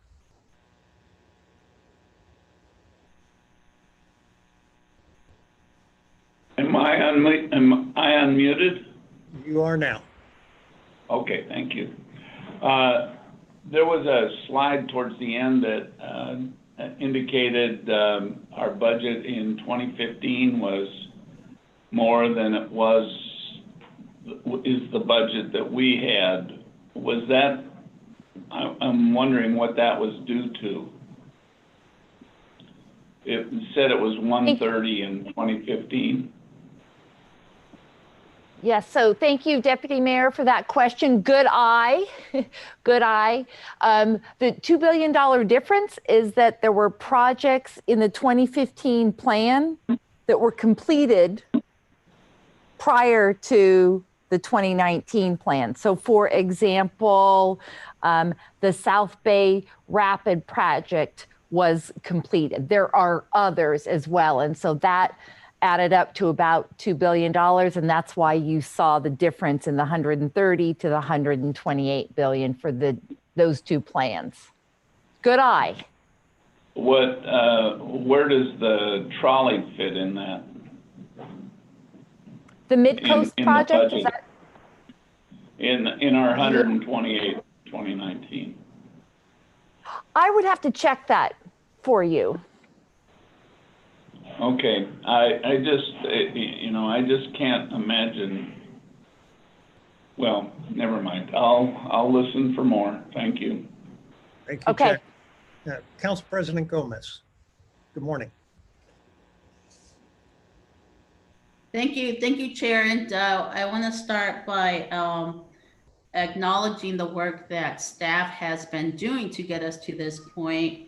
It's exciting. I'm excited to be seeing more of the evolution of where we can go for our region. I think this is an exciting moment for all of us regionally. I know that it's challenging, and there's definitely a huge a tag in terms of what the cost could be. But if we really think about it, it's something worth committing to, and not only because it's good for the environment, but if done correctly, I mean, if we're tying better flow to where people are working, and I think overall is the right approach. And I'm excited, and I'm ready to make sure that we continue moving forward. I do have a couple of questions for staff. One is, what is the timeline in terms of where do we go from here? What's for the next level of analysis in terms of And let me just also say that the first slide that was shared, I took a picture of it because I thought it was interesting that we're making reference to social equity, congestion, and then obviously the reference to state mandates. But those two goals are really important in terms of how do we really congestion while also uplifting and acknowledging that we need to address social equity within all of this. I'm assuming that this plan is going to go deeper in analysis. Can you speak to that? When do we see that, those models? Okay. Chair Voss, I'm going to take the first part of President Gomez's question, and then I'll have Coleen chime in on the second part. In terms of where we go from here, right now, after today, we will take your input and we'll continue refining based on that input. And we're going to start doing some modeling and analysis to look at the plan. We think sometimes in December of this year, we should be able to come back to you with projects and benefits and schedule. April of next year, we will be releasing a draft regional transportation plan. Then we'll be performing the environmental impact report, and November of next year, we will have to put a plan in front of the state and federal government for approval. During that process, and this time, because of the social justice issues and racial issues that took place in our country, and we are starting the social equity analysis, and we're going to do it in a more significant way than ever before. So in the next few months, you're going to see analysis being done on different aspects of the plan. But the schedule is, you're going to see some modeling results sometimes in December. You're going to be asked to release a draft plan in April, and you're going to be asked to adopt a plan to send it to the federal and state governments in November of next year. And I'll ask Coleen to add if I miss anything. Missed anything, Hasan?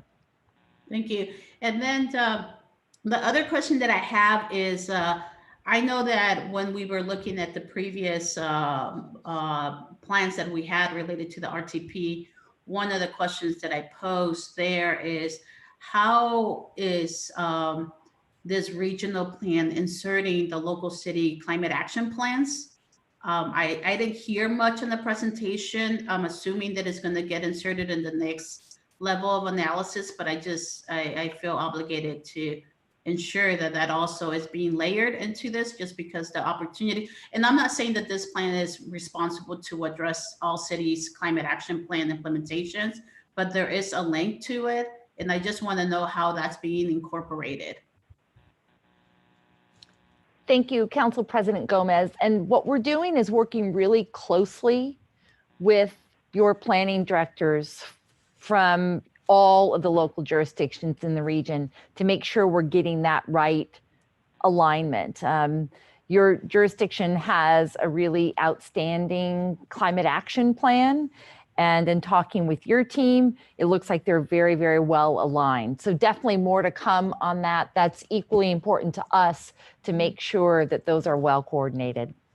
Okay. And I just want to stress that as we move forward on the next, the more detailed analysis, that there's emphasis, not that's also highlighted. I would like to see that in the presentation. I just want to see how that's being covered. And then lastly, you know, this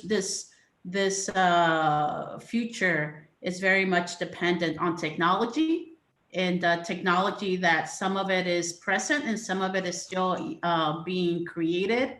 And I just want to, and also just being reflective of what the city of San Diego right now is going through in terms of creating its own surveillance policies. I don't know if this is tied to any of this projections in terms of the technology being referred to, how that's how we're keeping that in mind, just because I do know that as the city of San Diego was rolling some technology, smart lights, there was some issues that we ran into. And the premise of this technology was to help us meet some of our climate action plan goals by improving mobility in streets. It didn't turn out to be such. Now it's being utilized by PD, but then that created a layer of problems in terms of ensuring that we're protecting people's privacy. So we're kind of rolling it back. I just want to make sure that as we move forward in a regional plan that is very heavy in technology, that conversation is also centered sooner rather than later, because I can tell you firsthand that we're having to do that at the city of San Diego now. And also just we thought that by introducing something that was going to help us achieve reduction of greenhouse gases, it didn't turn out to be such. Can it happen? Possibly. Did we do it wrong? I don't know, but it's just something for us to keep in mind. And I also can think about the 215 on El Cajon Boulevard. We're still waiting to get the lighting synchronization.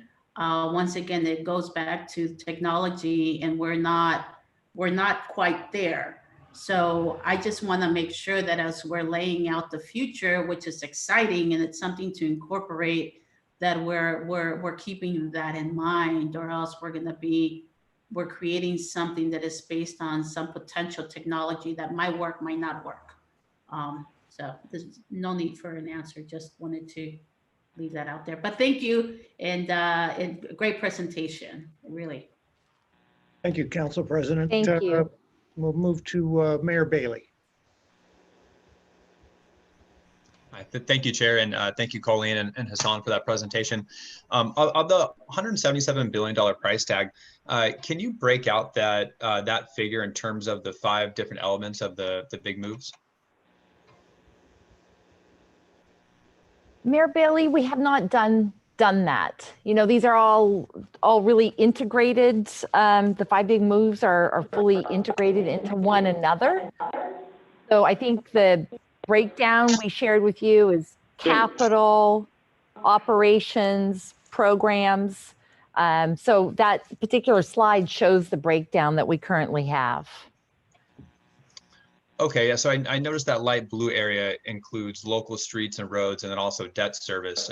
So I found it a little odd that we would lump debt service into local streets and roads, but not also break out how much of that debt service goes to transit, or how much of the budget is being used on transit, or the other components of the 5 big moves.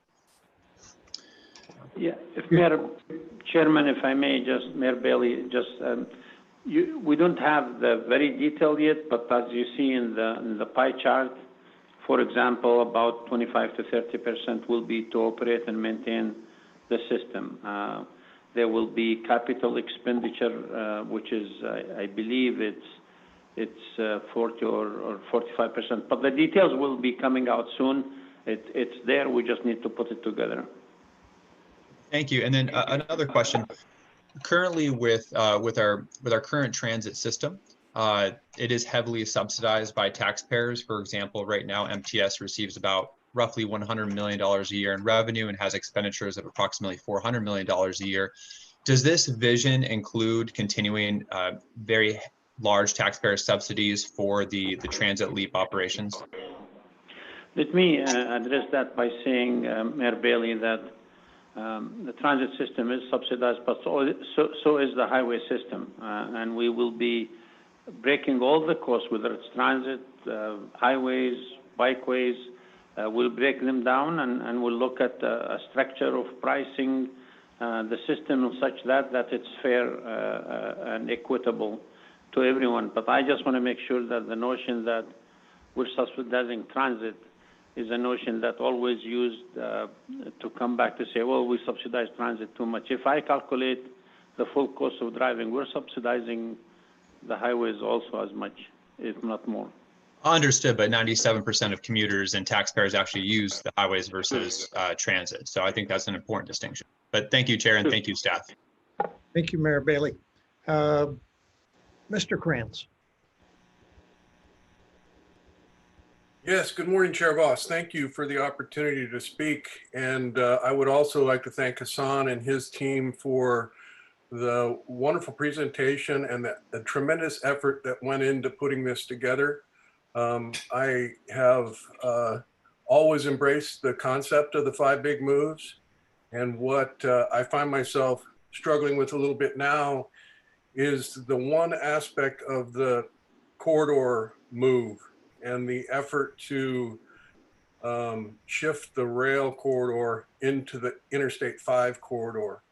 I should have also thanked the board for their support of the agenda item, the consent agenda item that will help us to build a grade separated pedestrian crossing in our community.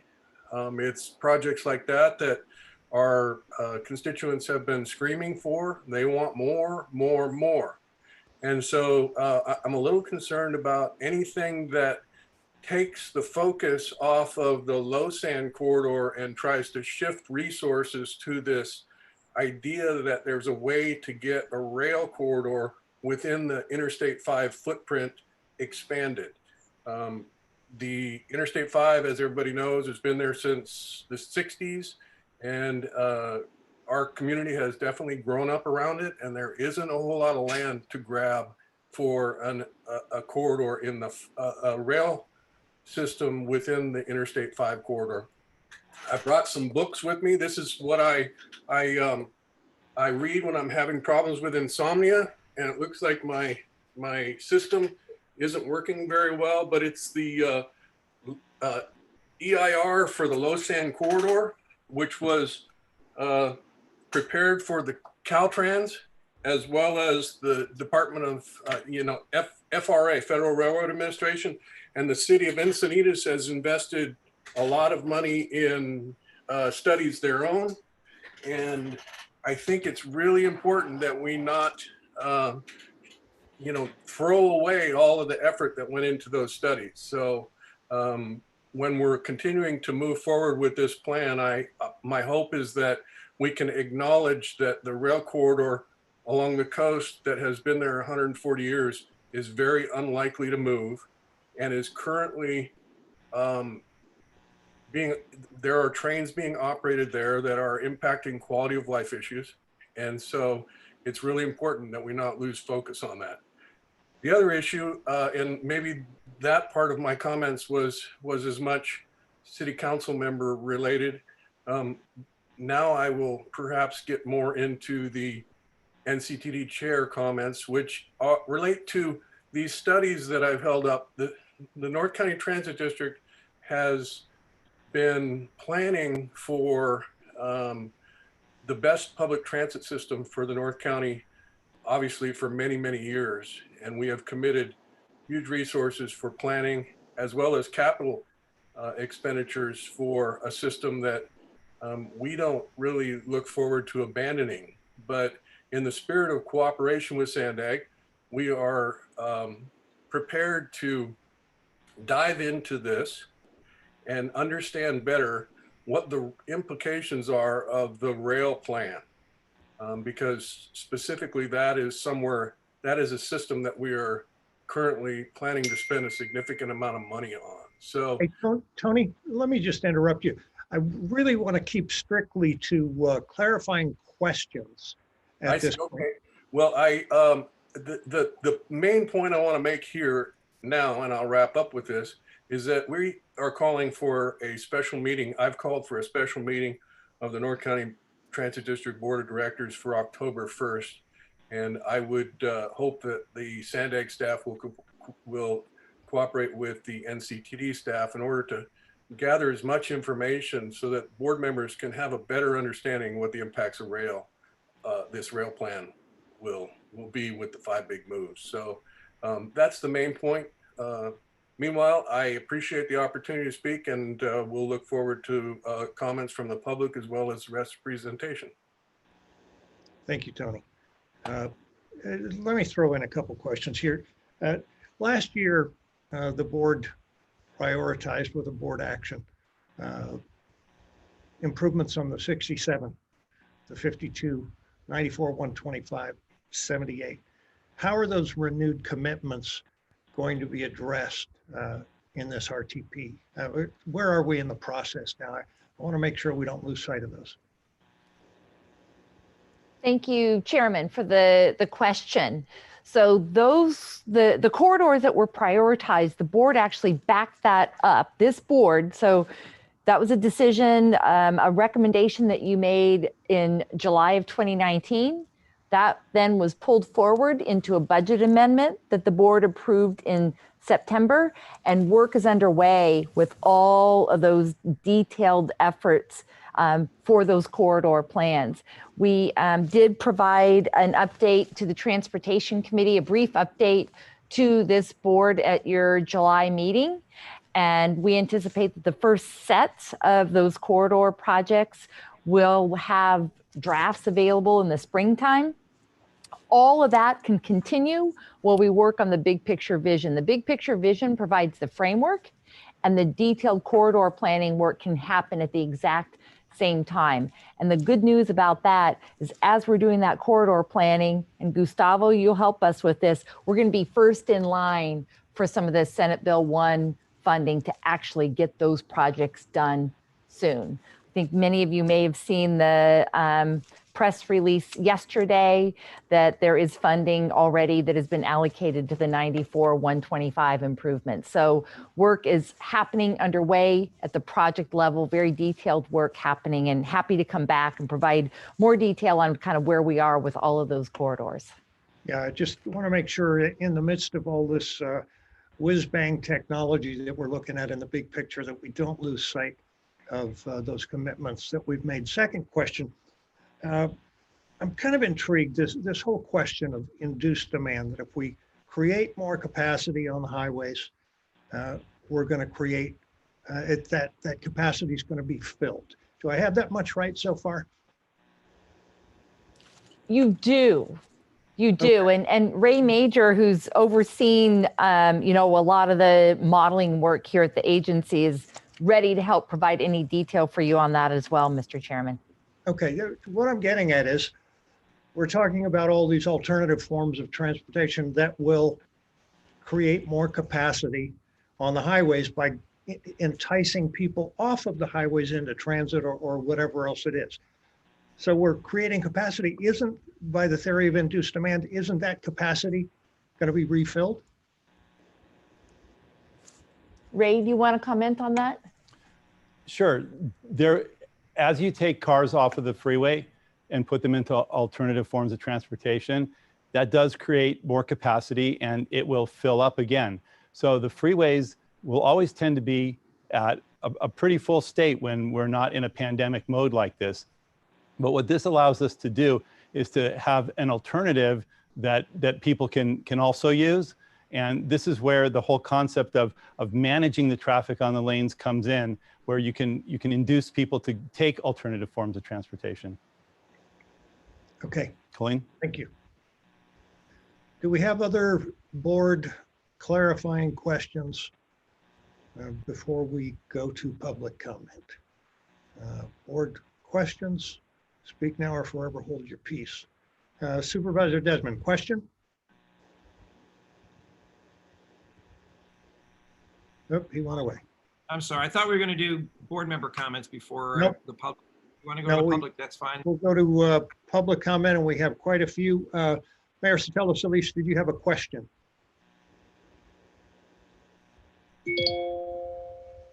Need to unmute yourself. You're still muted.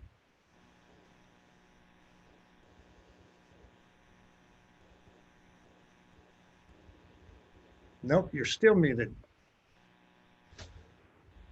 Let's go to Mayor Minto while Mayor Sotelo-Solis figures it out. Thanks. Just a real quick comment or question. I mean, I know that what's happened during this pandemic is really very recent, and we may not have been able to really get into the weeds on any study, but is now that people and businesses are finding out that they can do more by telecommuting, is that going to be figured in, or has it been figured into this plan at all? And to what degree, if we're that far along yet? Thanks. Yes, and Mayor Mento, thank you for that question. We've always assumed a fair amount of telecommuting in our plan. I think what this pandemic has proved to us is that even more people can telecommute. So our assumptions about that are going to be higher. They are higher in the vision, and they will be higher in this plan than they have been in the past. As Ray Major has pointed out, in a lot of the work that he's done, there's only a small percentage of people who really can telecommute.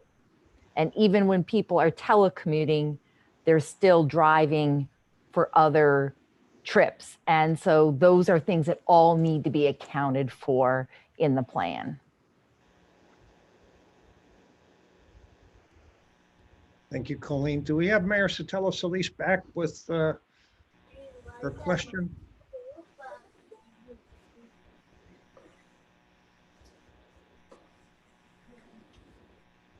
I think she's still. Did it come back on? There you go. Oh, fantastic. I had to log back on, log back in. My question for staff is with regards to the outreach. I was very impressed with the number of presentations that were given out.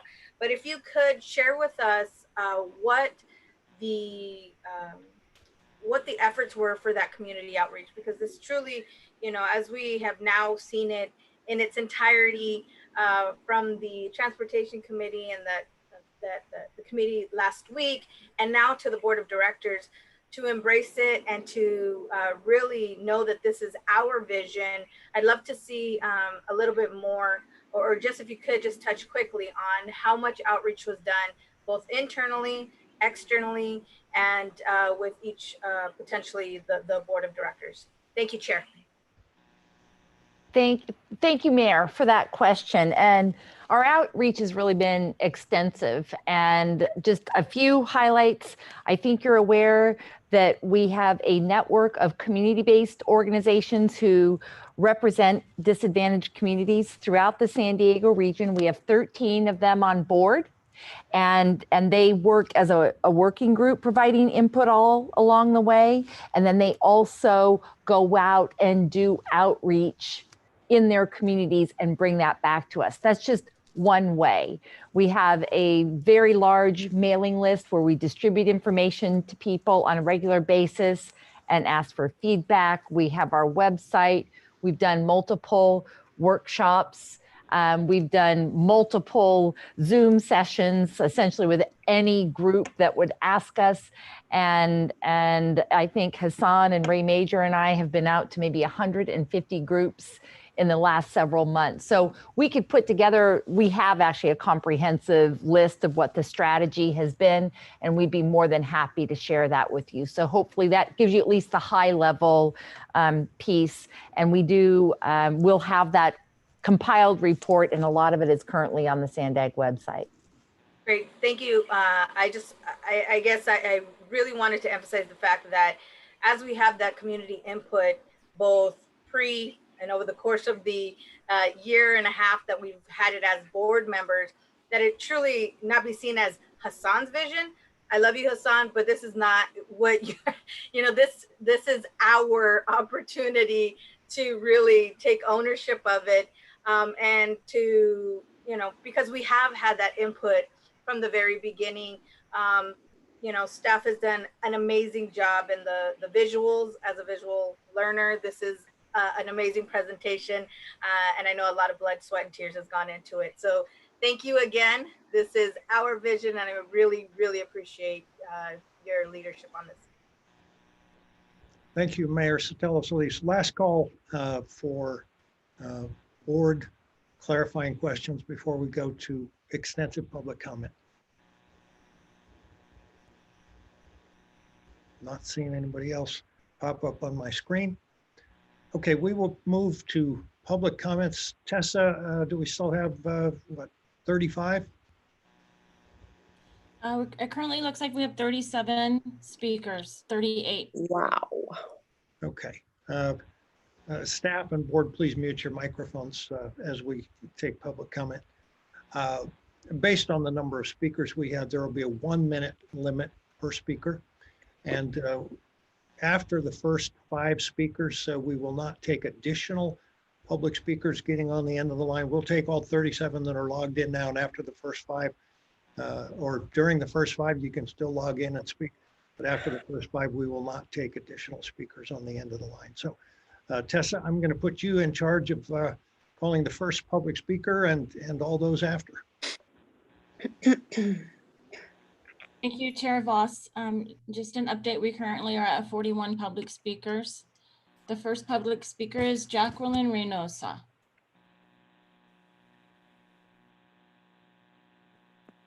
Hello, are you able to hear me?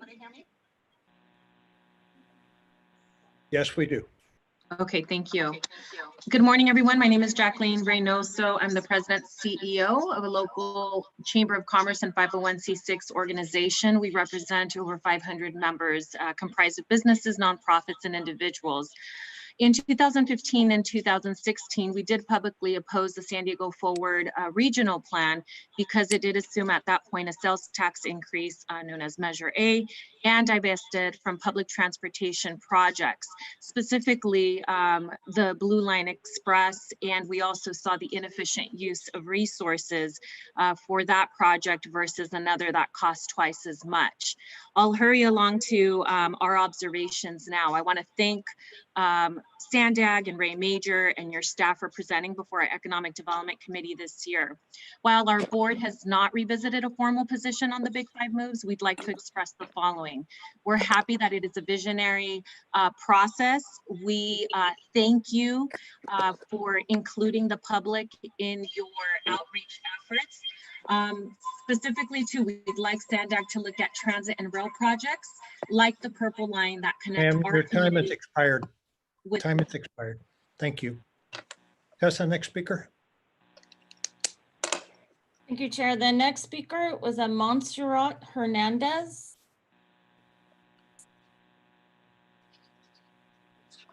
Hola, ¿qué tal? Voy a decir mi testimonio en español. Buenos días, mi nombre es Montserrat Hernández, soy organizadora comunitaria NHC y residente de Logan Heights. Quiero pedir justicia en el transporte. Estamos contentos con la visión del Plan Regional de Transportación, pero pedimos que se favorezca principalmente a comunidades como National City y Barrio Logan, porque somos los que más usamos el transporte público y queremos que las condiciones del transporte mejoren para los usuarios de nuestras comunidades. Gracias.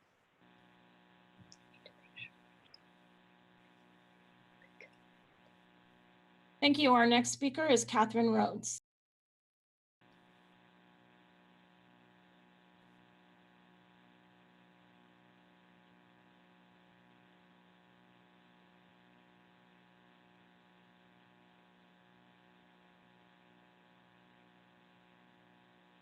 Okay, we'll move on to the next speaker, Craig Jones.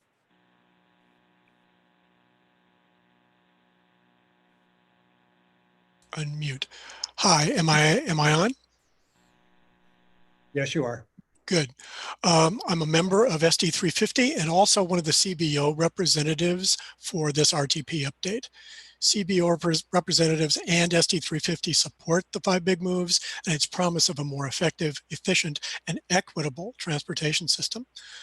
Based on responses to the August 7th Sandag Committee's meeting, there are obviously concerns related both to the potential cost of the 5 big moves and how quickly better transportation can be up and running to meet communities' needs.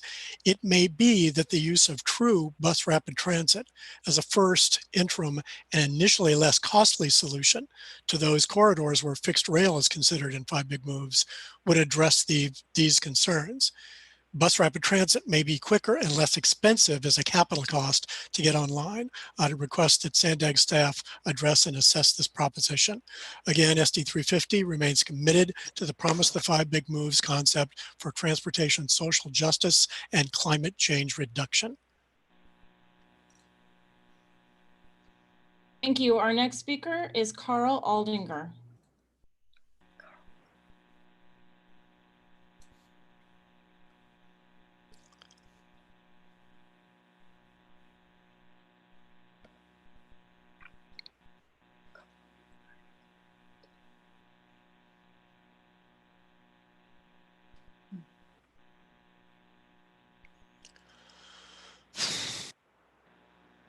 Carl, this is Sandag. You're muted by yourself, so you need to unmute.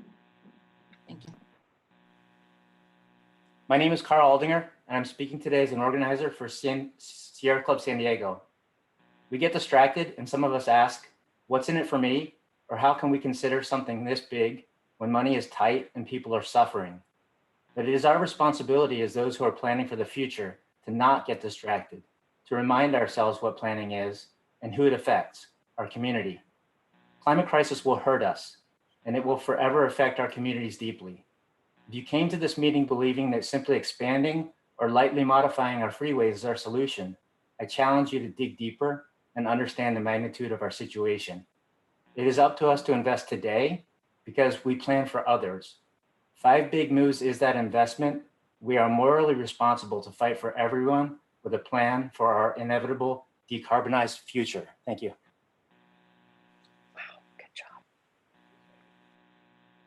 Thank you. The next speaker is Alan. Hi, this is Alan. Can you hear me? Yes, sir. Yes, sir. Thank you. Yeah, to meet the emissions plan, it doesn't actually clarify if it's strictly buses or whatever. More and more people are buying electric cars, which will need roads. Amazon deliveries need roads. So many reasons why cars are still important, because 1 million buses will not go to everybody's home. The convenience of your own car to get to this place, to that place, unless you increase the capacity to fulfill the needs of 97% of the voters, then you're going to actually increase emissions by putting more and more empty buses. Just look around, forget the studies, just look at the empty buses. They do not work even before the business shutdown. And right now with the business shutdown, it's more important we do not put in toll roads and cause more burden on working class people who are right now struggling. Thank you very much. Thank you. The next speaker is Rosa Olasquaga. I apologize. Hi, can you hear me? Yes, ma'am. Hi, I'm Rosa Olasquaga. I'm the Transportation Community Organizer at Mid-City CAN, representing the Improving Transportation Momentum team. I'm thankful for the presentation today. This shows that our staff leadership at Sandag are visionary leaders and are thinking of the futures for years ahead and not stuck in old school mindsets. I fully support the 5 big moves and investment of transportation and prioritizing our environmental justice communities. Currently, we're living through unique times and many uncertainties are coming our way. COVID-19 is shedding light and showing us a glimpse of how communities of color will continue to be disproportionately impacted during times of crisis. Transportation will be even a greater barrier to stay connected to school, jobs, healthcare, and food. We need to cut car emissions to meet mandates from the state, and any investment in transit will support this. San Diego has historically overinvested in cars and neglected investment in transit, and it is time that we finally do what's right. Our Black Indigenous communities of color are much more than just talking points. They're communities that contribute to the economy and are working these essential jobs and are currently being ignored. We urge you to keep moving forward on the 5 big moves. Mid-City CAN looks forward to continuing working with you. Thank you. Have a great day. Thank you. The next speaker is Gretchen Newsom.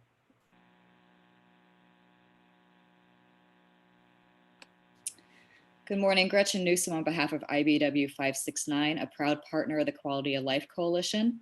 Congratulations to Sandag staff on today's major milestone. But there may be some who would suggest that we need to pause or change course in this vital work underway to transform our transportation future. Nothing could be further from the truth. Now more than ever, we need to move forward with a bold, new approach, not the old ineffective transportation planning of the past. Today and into the future, our region needs quality transit to better connect communities to good jobs and economic opportunities. We need to center transportation planning around social equity, environmental and racial justice while combating the climate crisis. The pandemic has shown the stark inequalities in our region when it comes to these issues, and we need to do much better, and we can. We urge you to keep moving forward on the 5 big moves, and we look forward to continued collaboration. Thank you. Thank you. The next speaker is Maria Cortez.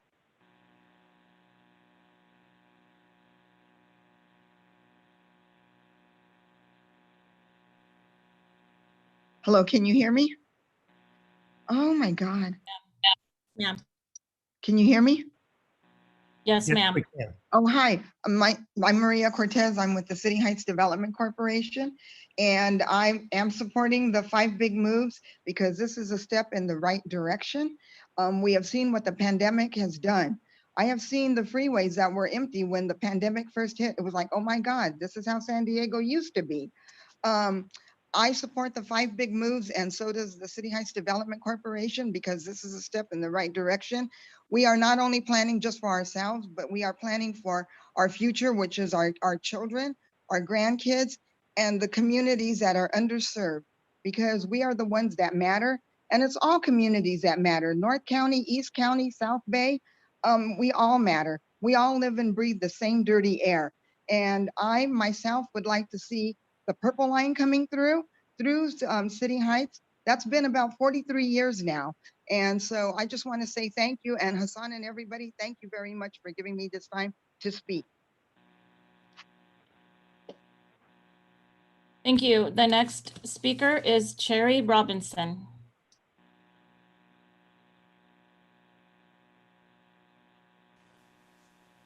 Hi, my name is Cherry Robinson. Can you hear me?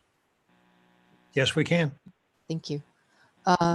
I live in Pacific Beach, and I am the chair of the Climate Reality Project here in San Diego. I hear supervisors Desmond and Gaspar commenting on the price of this Sandag vision. We cannot afford not to make this step. We can't afford if you look at projections of how much of San Diego is going to be covered in water, how much of Coronado will be covered in water, we don't have a choice.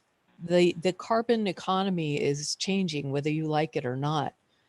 We have to change with it. And this vision, this 5 big moves vision, is something that we need more desperately than probably most other things. So thank you, Sandag, for not being distracted by the pandemic and for continuing this work. Thank you. Our next speaker is Carla Ruiz Velasco. Hi, I'm Carla, a member of San Diego 350 and a San Diegan in my 30s. Can you hear me? Yes, ma'am. Okay. I'd like to commend the efforts by Sandag staff in translating the vision of Executive Director Hasan Ikhrata into a new regional transportation plan, RTP. It's time we break away from our past failed attempts and work together to realize a new bold vision, improving mobility and addressing justice and equity. San Diego 350 supports the vision behind the new RTP, and we urge the Sandag board to adopt an RTP that will 1, transform the San Diego region to a place where all future generations, regardless of their backgrounds, can enjoy and be proud of. 2, bring a world-class, convenient, fast, safe, and reliable transit system that is scalable to serve many generations. 3, reduce greenhouse gas emissions to meet or exceed the state mandate. 4, address justice and equity issues of the communities of concern. 5, revitalize transit priority areas without gentrification and displacement. 6, reduce traffic congestion without expanding freeways. We can all benefit from clean air and a beautiful sky in America's finest city. And our organization will continue to work with Sandag to fight climate change and injustice. Thank you very much. Thank you. Our next speaker is David Grubb.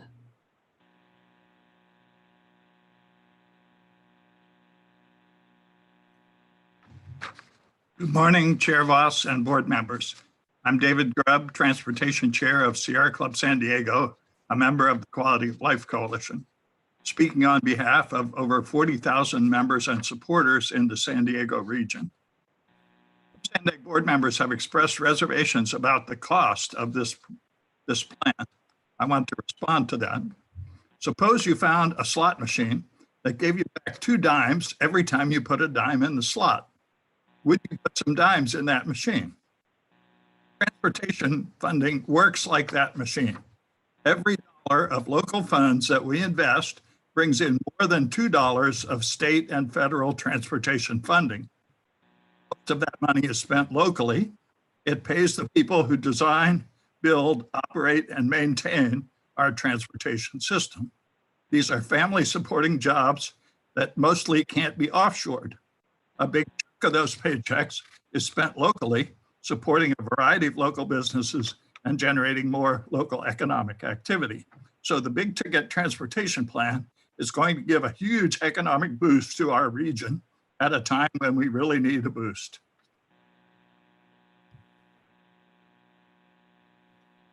Thank you. Our next speaker is Phil Burkhan.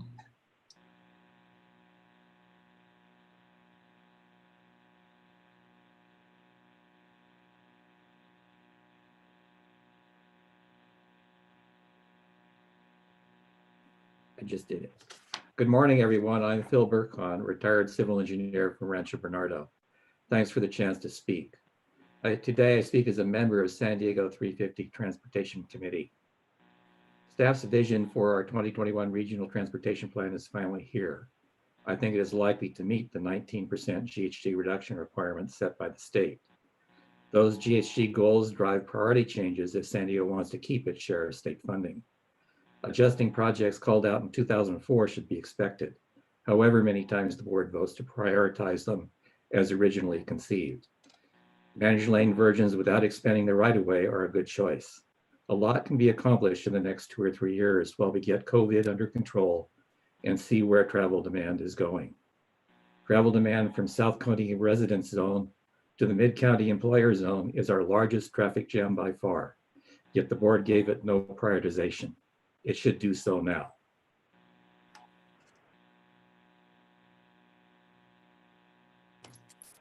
Thank you. Our next speaker is Brian Pollard.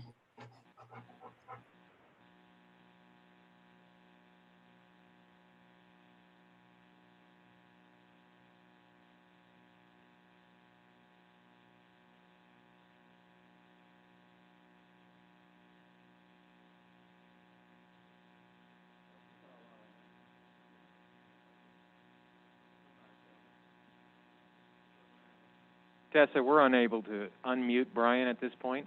Thank you. We'll come back to Brian. The next speaker is Cheryl Adams.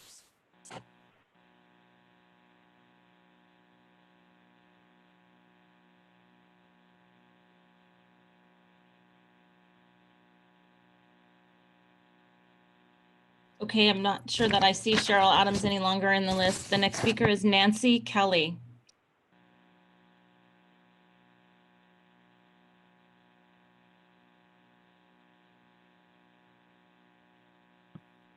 Good morning. First, I want to thank SANDAG for their excellent public outreach. My comments today will be personal. I taught for over 20 years in a community of concern. I saw firsthand how even though they lived in what is considered a high transit areas, my families were severely limited by our ineffective system, limited in their job options, daily life choices, and access to educational and recreational resources for their children. Educational parity will never be realized until all of our young people have equal access to those resources. Additionally, I am a mother and grandmother.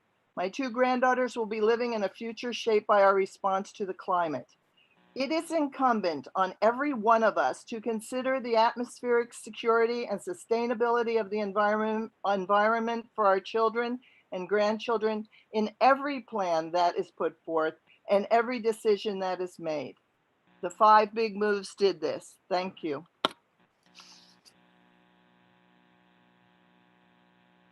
Thank you. Our next speaker is a phone number with the last 3 digits of 046.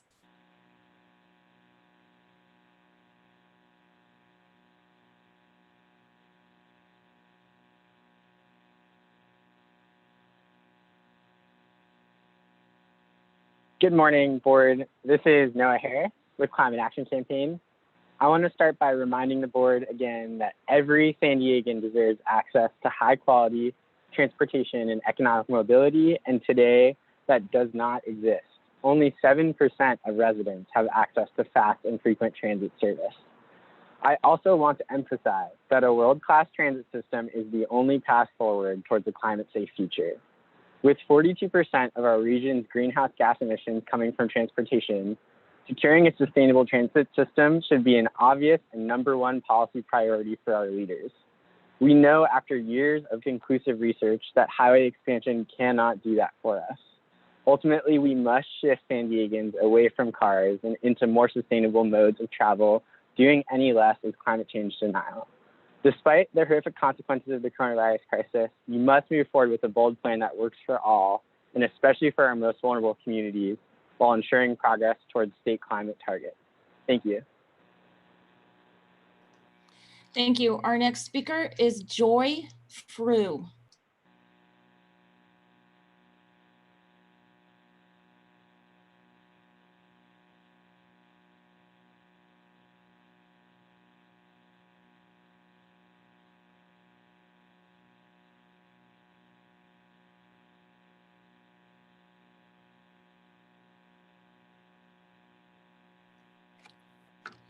I'll move on to the next speaker, Melissa Romero.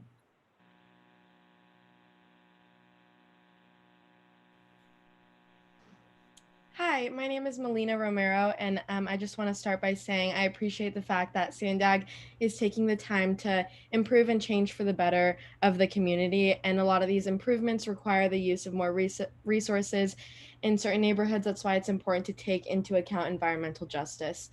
I want to see greater access to transit via free youth passes. I personally go to San Diego High and take the bus to and from there. I notice kids all the time going to swipe their Compass card and it's expired. If they don't have money, they can't get home or have to walk home or wait for their parents to get off of work.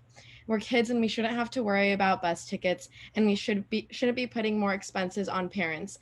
Easy access to school is something that should be universal for every student. I also want to stress that we need 24-hour services. Just the other day, my boss asked me if I could give one of our dishwashers a ride home after my shift because the last bus was at 8. And if someone's shift ends at 8, there's no bus to take them home.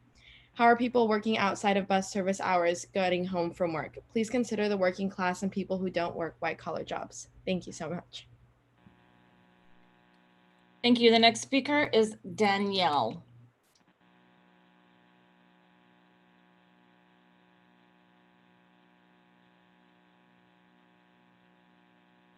Can you hear me? Oh. Yes, we can. Hi, so I'm Danielle from Escondido, and I just wrote down my thoughts during the presentation. You may have covered some of them.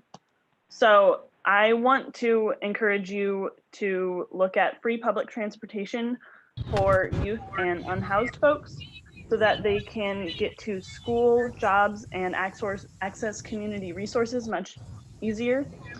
Look at multi-use zoning so that people can get to what they need to close to where they live. Remove beg buttons from crosswalks so that walkers can move around the city quicker. Install more roundabouts. Have clear barriers between cars and bikers and walkers. And I really discourage you from widening lanes unless it's absolutely necessary.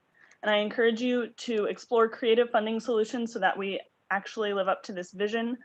The first thing that comes to mind is cannabis and using the funding from that. Lastly, I do not support any new fossil fuel infrastructure. I want to see your plan for how this will be. Time is up. Thank you. The next speaker is Michael Corinon.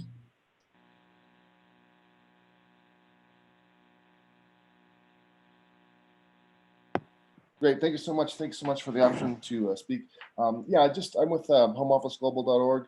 I did want to second the speaker from 350.org about having an interim solution. The 5 big moves is really great. It's a futuristic plan, but it is expensive and does take a long time and delivers only 10% at the end. The hubs that you speak of in the plan of the 10-minute frequency and the late night service on busy thoroughfares could occur within a very short time frame, within 6 months to a year. I am asking that Sandag open up the bids for private companies to come in to offer small vans, shuttle-sized vans that are comfortable, that can deliver that type of service in the meantime. That will take money that is currently going into the gasoline and other that will now go into the salaries for these van drivers. It will create jobs and will create much more options in the meantime. Getting those 12 people out of cars will also drop 60% of emissions, 12 cars into one van. So I do think we can do something right now. I do think it's a great plan that you have, but doing this will actually provide more funds. It could actually accelerate the plan as well, because this wouldn't cost the county anything. So great plan. I appreciate it. I do hope we can get that. Thank you. Thank you. The next speaker, Oscar Medina.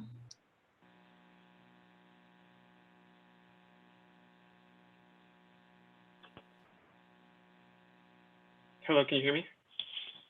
Yes, we Yes, can. sir. Good morning, Mr. Chair and members of the board. My name is Oscar Medina with the Environmental Health Coalition. I want to thank SANDAG's staff for the extensive work they've done to develop a vision that thoughtfully responds to the urgency of our climate crisis and that focuses on promoting environmental justice. The current health crisis has shone a light on many injustices and has reinforced the need to invest in public transit. According to SANDAG's own numbers, Black and Latino residents in San Diego County are 3 to 4 times more likely to live in an area that has both high unemployment and high COVID cases. Black and Latino residents are also overrepresented in our essential worker population. Many of these workers depend on public transit. Without it, they can't provide the essential services our communities depend on to survive. Transit must play a critical part in our recovery because frontline workers depend on it and our economy depends on them. EHC looks forward to learning more about the RTP and providing feedback throughout the planning process to develop a final plan that improves the lives of people living in environmental justice communities. Thank you. Thank you. The next speaker is phone number ending in 749.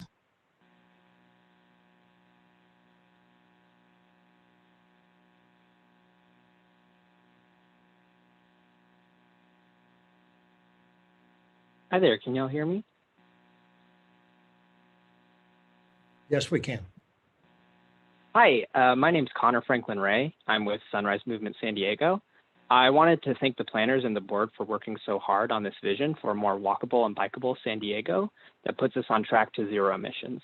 I urge the board to move forward with the Big Five moves, but I also want to urge SANDAG to center justice, equity, and community-driven solutions in their future work on these plans. I appreciate the board's commitment to a more sustainable San Diego, but I also want to stress that if you do not make justice the cornerstone of these plans, then we will repeat the errors of racial and economic oppression that have plagued planning in this region for decades.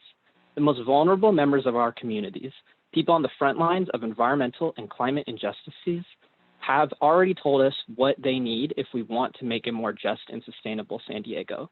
Solutions like youth opportunity passes, electrifying the bus fleet in EJ communities first, and a Blue Line Express route, just to name a few. I think it is imperative that we now do the work with these communities who are continuously left behind so that we can make mobility better for all San Diegans. Thank you so much for your time. Thank you. The next speaker, I'm going to try Brian Pollard. One more time, Mr. Pollard, if your audio works.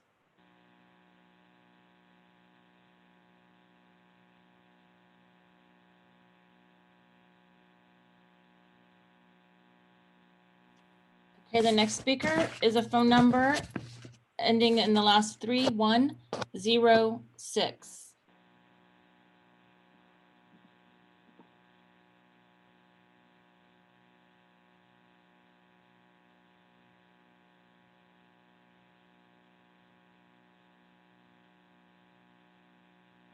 You're muted by self-muted. You need to unmute.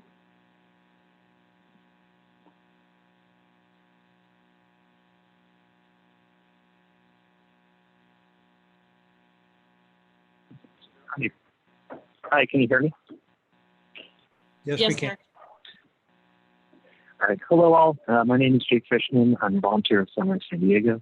I really enjoyed today's presentation, and I was particularly happy to see an emphasis on sustainability and equitability in our region's transit systems. That said, I think it could go even further with a greater investment in both commuter and light rail, a commitment to quickly electrifying our bus fleets in order to improve local air quality and lessen carbon emissions, and less reliance on individual automobiles to ensure energy efficiency and accessibility to all San Diegans. To further ensure accessibility and equitability, I would also like to see an inclusion of youth opportunity passes, 24-hour service time so people can get to late or early shifts at work, the expansion of bikeways, urban trails, and multi-use paths, and the development and implementation of anti-displacement strategies so that current residents of communities who are providing transit to can stay around to experience the benefits. To summarize, I appreciate this vision greatly and want to emphasize the importance of centering sustainability, equitability, and environmental and racial justice in finalized plan. Thank you and have a great day. Thank you. The next speaker is Matt Hall, Mayor Matt Hall.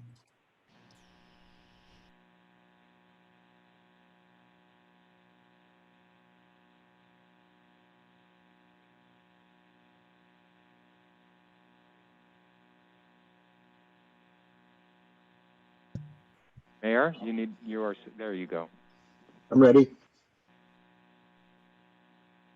Can you hear me? Yes, sir.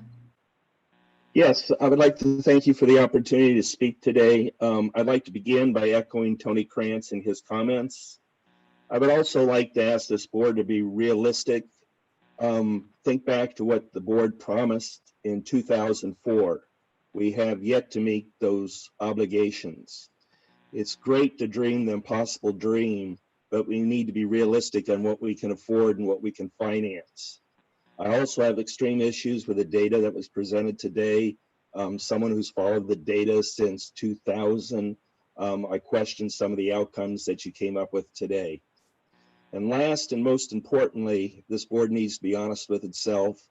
And in responding to the mayor of Imperial Beach, you do have a crisis, and one of those crises is the Sandag board and its failure to be able to work with one another. Thank you for this opportunity, and I wish you the best. Thank you. Our next speaker is Penn Deal.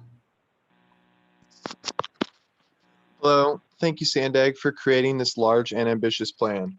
My name is Penn Deal. I'm an Escondido resident and an environmental scientist. I'm also part of the Sunrise Movement. I urge the Board of Directors to support the proposed package of transit solutions. We need a robust and broad system of solutions to connect our massive country. Our transit future in San Diego County needs to be sustainable and equitable. A perfect transit system could make it so that nobody needs to own a car. In response to what has been said in this meeting regarding freeways, we need to stop idolizing and prioritizing single occupancy cars and freeways. We need public transit that has more capacity than cars. This will eventually allow us to start reclaiming some of the space our roads take up. Ideally, shuttles, carpools, or some other last mile system can reach communities that are not reached by bus lines or fixed transit lines, such as Harmony Grove Village and Southwest Escondido. I think it would be brilliant if we added high-speed rail or light rail along the 5, 15, and 8. Additionally, I agree with Sandag's plan to speed up and enhance the coaster service along the 78. These are vital corridors. San Diego deserves world-class transit that connects people of all backgrounds, income, and identity to job opportunities and recreation. Thank you, sir. Thank you. Our next speaker is Areli. Hello, everyone. Can you hear me? Yes, we can. Perfect. Hello, my name is Areli Santillan, and I live in Barrio Logan. I'm really glad that you are trying to think of ways to make transportation better. However, I would appreciate if you would look at ways that will benefit environmental justice community. I hope in the future we can get 24-hour services for the Blue Line for people that work night shifts. I also hope you can add more buses for the same route coming more often. They do come every 30 minutes. They do get pretty crowded, and most people here in the community rather walk over use the overcrowded places. Thank you. And I hope next time we get the respect and patience that we gave. Thank you. Thank you. Our next speaker is Naomi Sanchez. Hi, my name is Naomi Sanchez and I live in Barrio Logan. I just wanted to remind you to keep environmental justice in mind when you're making transportation plans. Remember that people that use transportation the most are the ones you should be considering when you make changes. Please provide clean, accessible bathrooms in major transit stations and trolley stops. The trolley takes a while to get there, and I and a lot of my friends have had times where we had to take Uber because the trolley was taking too long and we had to use the restroom. If we're paying for these rides and the prices are going up, we should at least have a place to go to the restroom. And youth passes should be free or discounted more because we use them for school. Even after the discount they gave me at my school, I still had to pay almost $200, which as a student is crazy because I'm already broke paying for money for tuition, books, and supplies. I helped a friend of mine pay for half her pass because the trolley was her only way to school and she couldn't afford it. Thank you. Thank you. The next speaker is Jake Goda. Goda. Hi there, can you hear me? Yes, Hello, we can. you hear me? Okay, Yeah. Hi, yeah, my name is Jake. I just have one comment. Mayor Bailey from Coronado mentioned the cost of public transit and how we don't, get that money recuperated through fares and whatnot. There's only 7 public transit systems in the entire world that actually break even or turn a profit. Every single other public transit system in the world is heavily subsidized by the government because it's a public good.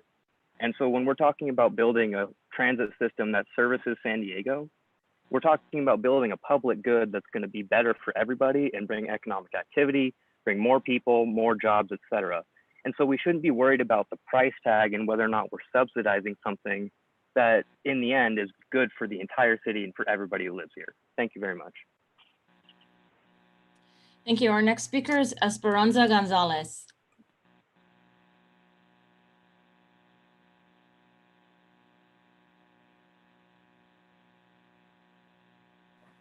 ¿Me escuchan? ¿Aló? ¿Me escuchan?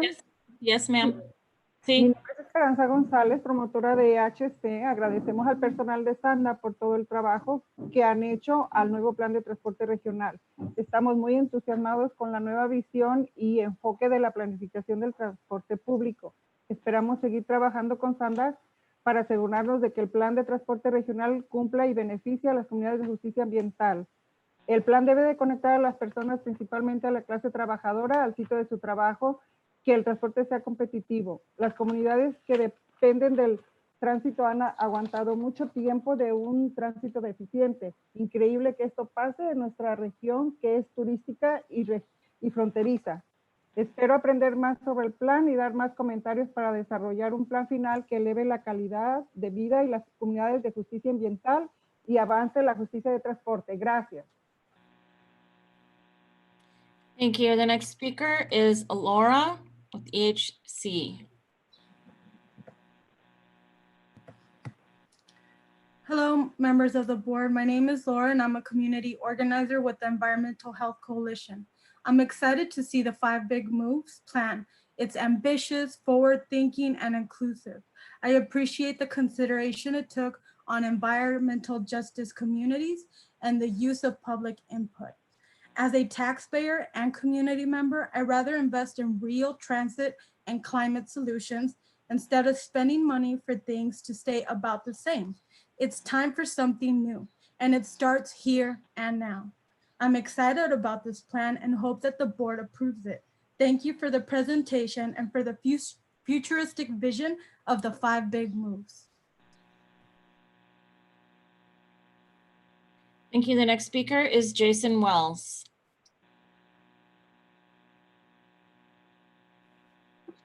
Mr. Chair, board members, good afternoon. My name is Jason Wells, Executive Director of the San Ysidro Chamber of Commerce.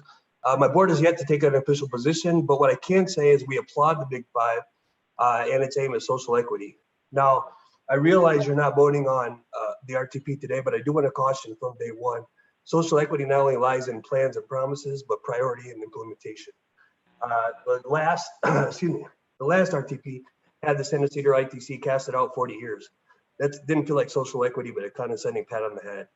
Today, thousands of people every morning dodge buses, lowering trolley gates, wildcatters into the frequent fire engine. They're surrounded by 2 roundabouts that are operated by MTS, yet no pickup and drop off for private vehicles. The San Ysidro ITC should be the showcase of the Big 5 smart hubs. It's San Diego's and California's front door to the world and the busy spot on the trolley system. Our region needed the ITC done yesterday. Our community needed trolley separation from our roadways yesterday, and our visitors needed pick up and drop off yesterday. We're asking for prioritization of social equity today. Thank you. Thank you. Our next speaker is Carolina Martinez. Hi, everyone. My name is Carolina Martinez with the Environmental Health Coalition. We are excited. Can you hear me? Yeah, you can. Yes, we can. We are excited to see the science-based vision created. Thank you to the SANDAG team. We really appreciate it. As the planning process advances, we want to ensure that environmental justice communities are at the forefront of our region's solutions. We have actually identified multiple priorities, including clean buses in our environmental justice communities first and as soon as possible, the Blue Line Express, youth opportunity bus passes, the Purple Line, anti-displacement strategies, increased frequency as soon as possible in our EJ communities, 24-hour service, great separation for the Blue Line, and we have more. We look forward to working with you to meet our global challenge to actually be able to make it into the future because we lead with justice. Thank you. Thank you. The next speaker is Jeanette Bragenauer.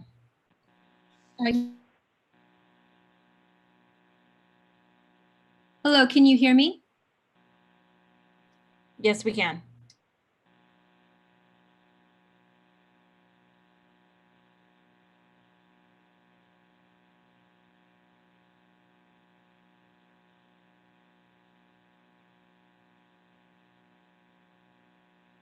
So that speaker is no longer on the platform. Thank you. The next speaker, Michael Beck.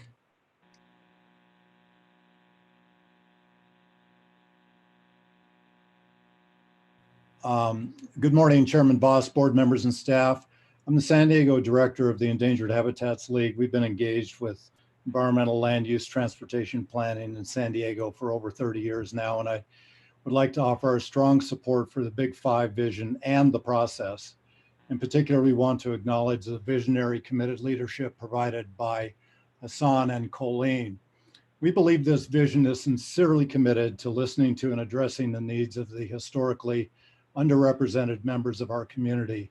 Supporting these communities with tangible benefits will break down the silos that have kept us from being a truly integrated and engaged community of citizens. I also want to acknowledge the questions posed by board members. There's a long way to go to budget and implement this plan, but now we have the necessary bold vision to guide us. We welcome examining and debating the nuts, bolts, and costs, and look forward to working with you going forward. Thank you for the opportunity to comment. Thank you. I'd like to try Jeanette Bragenauer again. Is your audio back on, ma'am? Yes, can you hear me now? Yes, ma'am. Okay, I'm Reverend Jeanette Bragunye with the Interfaith Coalition for Earth Justice, and I also serve a local United Methodist congregation. The Interfaith Coalition for Earth Justice represents faith leaders and churches throughout the San Diego region. And I want to applaud the extensive work and outreach and planning that has been completed so far by the SANDAG staff. We support the Five Big Moves vision and encourage you to continue to prioritize social equity, the health of our communities, and the underserved communities in your planning. Thank you.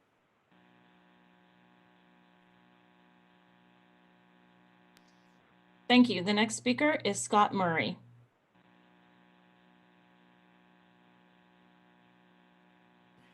I'm Scott Murray from San Diego. This vision is a proposal to the board and public for long-term investments in San Diego's future jobs and quality of life. We need long-term investments, and it's your job to make them for the public good. And for the money we invest locally, we get about 2/3 more from the state and federal government. That's about a 200% return on our smart investment. That is money well spent. Right now, for those who have cars, we spend a lot of money on the purchase price, insurance, gas, maintenance, as well as taxes to subsidize the roads and fossil fuels. The Big Five moves redirects that spending for better return. And those that don't have cars, they still have to pay for those subsidies. We need to invest wisely in this plan so people have a competitive alternative to a car that's more efficient and reduces CO2 and other pollution. If we don't deal with climate change effectively by planning now, we'll pay much more later. And to not comply with state and federal law will open this board and taxpayers to more lawsuits for not doing your job. Thank you for preparing a smart vision for healthier and cleaner transportation to comply with state and federal law. Thank you. Thank you. The next speaker is Diana. Hi, can you hear me? Yes, ma'am. Perfect. Hi, my name is Diana. I have lived in San Diego for 24 years now. I am coming to the meeting with great concern for our environmental justice community south of the 8.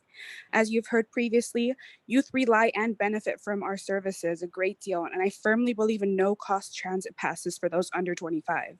Personally, I had a friend through high school who kept buying senior passes because it was inaccessible to him. These senior passes were the only thing he had access to up until he got caught, got fined, and had to do community service. This shouldn't be the outcome. He was just a kid that could not afford the passes.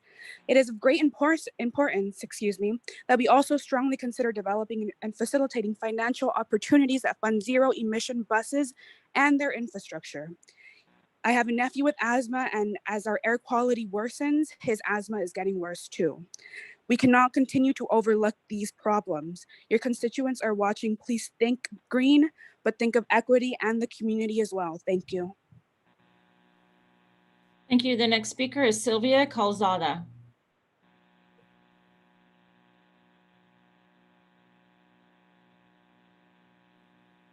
Yes, can you hear me now? Yes, ma'am. Excellent. Good morning, Board of Directors. My name is Sylvia Calzada. I'm a community health worker for the Environmental Health Coalition and a longtime resident of City and National City. As an advocate of environmental justice, I'm here in support of improving and protecting the health and wellness of our Portside environmental justice communities. As you may know, many of the constituents' vision demands healthier communities, including cleaner air and safety and security in the transportation concept. To improve and protect the air quality of our residents, I'm requesting you prioritize implementing zero-emission electrical buses. In the transportation infrastructure, I'm requesting that in the planning process, you carefully consider analyzing any potential displacement of families and protecting habitat preservation. Unfortunately, some decision-making has led residents to involuntarily move from their place of residence, in many cases, increasing the percentage of homelessness in the county of San Diego. During this time of housing crisis, the socioeconomic effect of a pandemic and the lack of affordable housing has been extremely overwhelming. Please make sure that you measure, assess, and predict. And also, please consider the purification of these elements in your careful execution of an incredible project and join other courageous collaborators in the healing process of our environment. Thank you. Thank you. The next speaker is Kyle Haskala.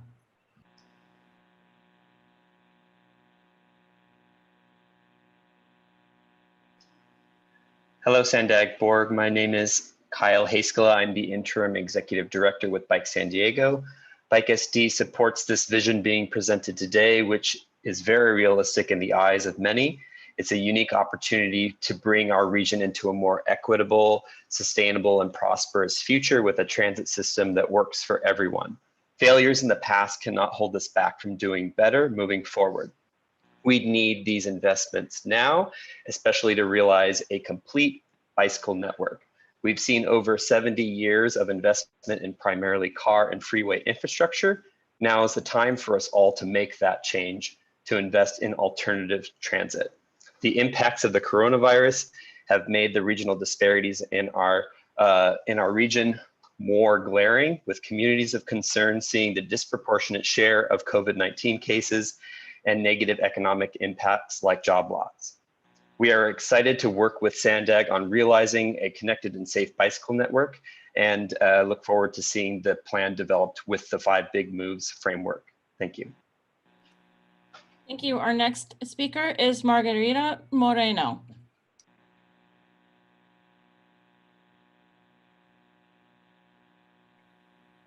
Buenos días, mi nombre es Margarita Moreno y soy residente de National City y abogante de HC. Estoy optimista con el nuevo plan. Espero que la prioridad a todos los problemas de justicia ambiental sea para beneficio de la comunidad. Uno de ellos es el transporte público, ya que mucha gente lo usa. Sería bueno que también se empujaran en la gente que está usándolo actualmente, para que también gocen de los beneficios que esto va a traer. Me gustaría seguir al tanto de cómo funciona el plan y me ilusiona que sea de beneficio para la comunidad. Gracias. Thank you. The next speaker is Mary Oren. Hello, this is Mary Oren, Carlsbad resident, Sierra Club member. So here we are, 2020, a time we imagined better, but we're in crisis and a theme seems to be playing out. We have reached dangerous CO2 levels and our planet can't breathe. Within our citizenry, we have witnessed bad policing that kills people of color with a lethal knee, taking away a person's ability to breathe. We're living through a global pandemic with more than 167,000 citizens dying in our country so far this year, usually alone because they can't breathe. If 2020 is about vision, what in the world is it trying to tell us? This is the year to save our planet and lives. There's no time to waste. Scientists are working on a vaccine with record speed. Cities are erupting with protests to fix the police system. Here in San Diego, the 5 Big Moves is committing to a system of energy efficient mass transit and multimode transport that must include renewable electric power. And we know how to do this. Money cannot be the big excuse anymore. Every generation had to find the Your money. time is up. Thank you. Thank you. Our next speaker is David B. Hi, can you hear me? Yes, sir. Perfect. Okay, I just want to say thanks for all your work and thanks for letting me speak today. I just want to put my voice behind light and heavy rail. I think we're relying a little bit too much on technology that doesn't exist yet. As Council President Gomez said, we need to work with what we know. And as some people said, maybe that's bus rapid transit in the interim and then building up rail transit. And we also want to make sure that when rail transit or bus rapid transit increases accessibility, that we are keeping residents in their homes and not moving people out due to gentrification. So we might want to advise rent control, vacancy taxes, and better wages within our city so that way people can actually afford to continue living here. Thank you. Thank you. The next speaker is the last 3 digits of our phone number 974.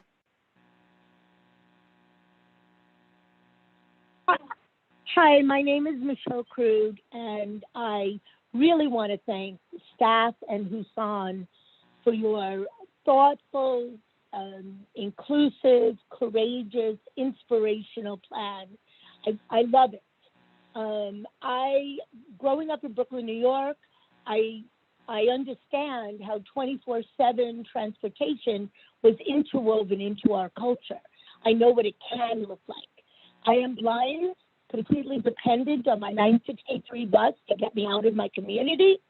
And I just really look forward to others being able to actually be able to anticipate getting wherever it is that they need to go. So thank you so much, Hasan. You've become a treasure to this community. Thank you for your courage and your boldness of looking forward. Thank you. The next speaker is Alicia Sanchez.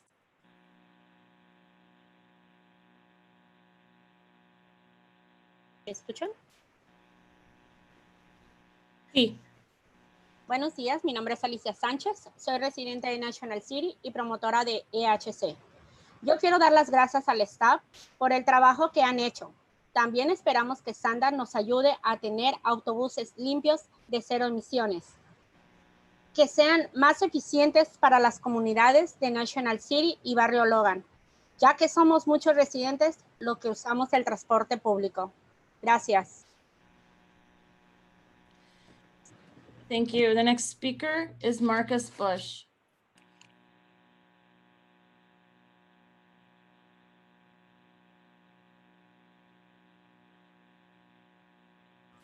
Hi, can you hear me? Yes, sir. Okay.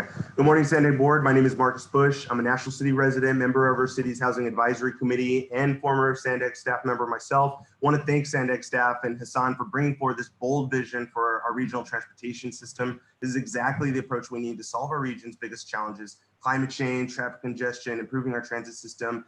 And this is such a difference from the 2015 RTP update and Measure A in 2016, which focused on widening freeways, and particularly widening freeways of communities like National City, my community, where our families suffer from high rates of asthma and health issues directly tied to the freeway. Widening freeways does not reduce traffic congestion, and we've wasted already decades and hundreds of billions on our freeway system. We still have clogged roads, so we need to invest in transit and projects like the Purple Line, Blue Line Express, Active Transportation, San Ysidro ITC, to connect our residents to major job centers like UTC and Kearney Mesa. And I hear board members, these investments aren't going to be easy or cheap, but I'm confident that with new leadership from future President Biden and Vice President Harris, we will have new federal infrastructure funding that will help us make these visionary projects a reality. Thank you. Thank you. Our next speaker is a phone number ending in the last 3 digits, 733.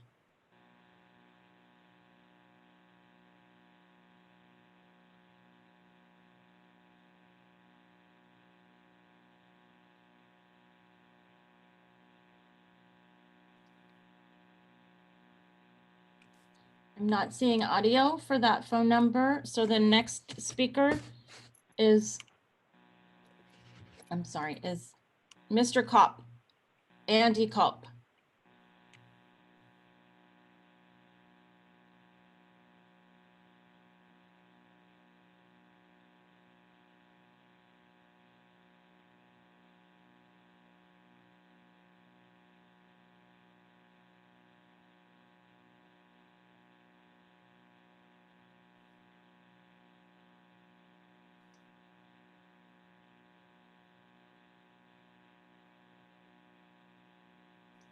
I'm sorry, I'm not seeing audio for Mr. Kopp. The next speaker, our next speaker is a phone number ending in the last 3 digits, 498.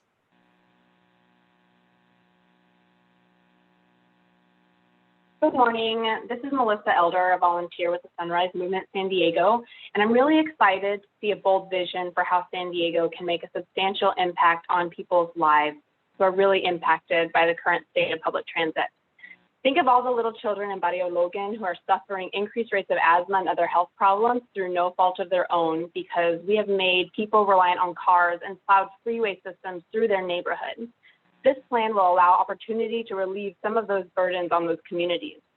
There are better ways for us to spend our time when commuting from all over the county, like with family or using onboard Wi-Fi to work. My friends and I would love to have the options mentioned today so we can ditch our cars and use transit for all hours of work. This plan should promote racial justice and economic justice, reduce pollution, and give me and future children a chance at a livable future. Please vote yes on this opportunity to finally take bold action to build a healthier, prosperous, and more just future in San Diego. Thank you.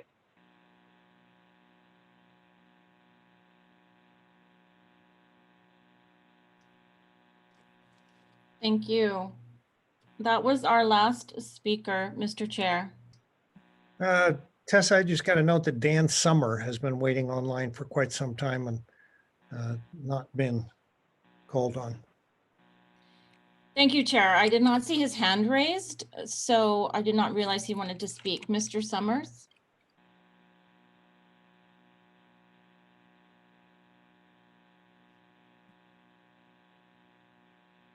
Mr. Summers, you're on self-mute.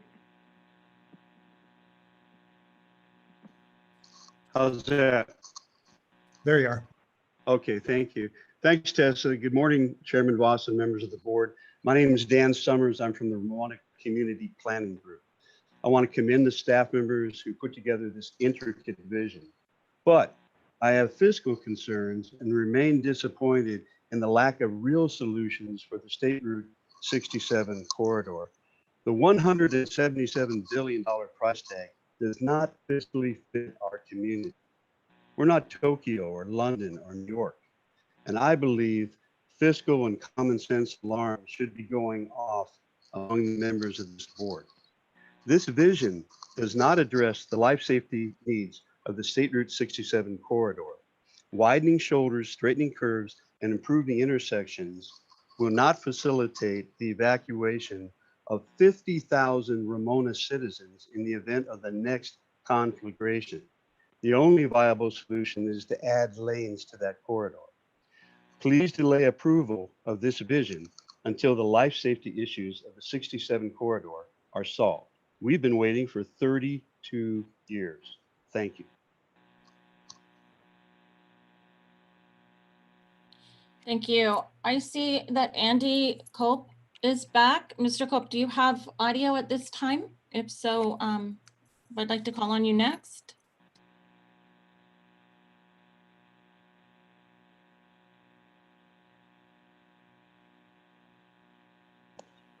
Hi, can you hear me? Yes, sir. Good morning, I'm Andy Kopp. In the wake of the problems which befell this agency in 2017, I wrote in Voice of San Diego that Sandag would need a leadership shakeup, a restructuring of municipality representation, and a renewed transparency to restore the public's trust.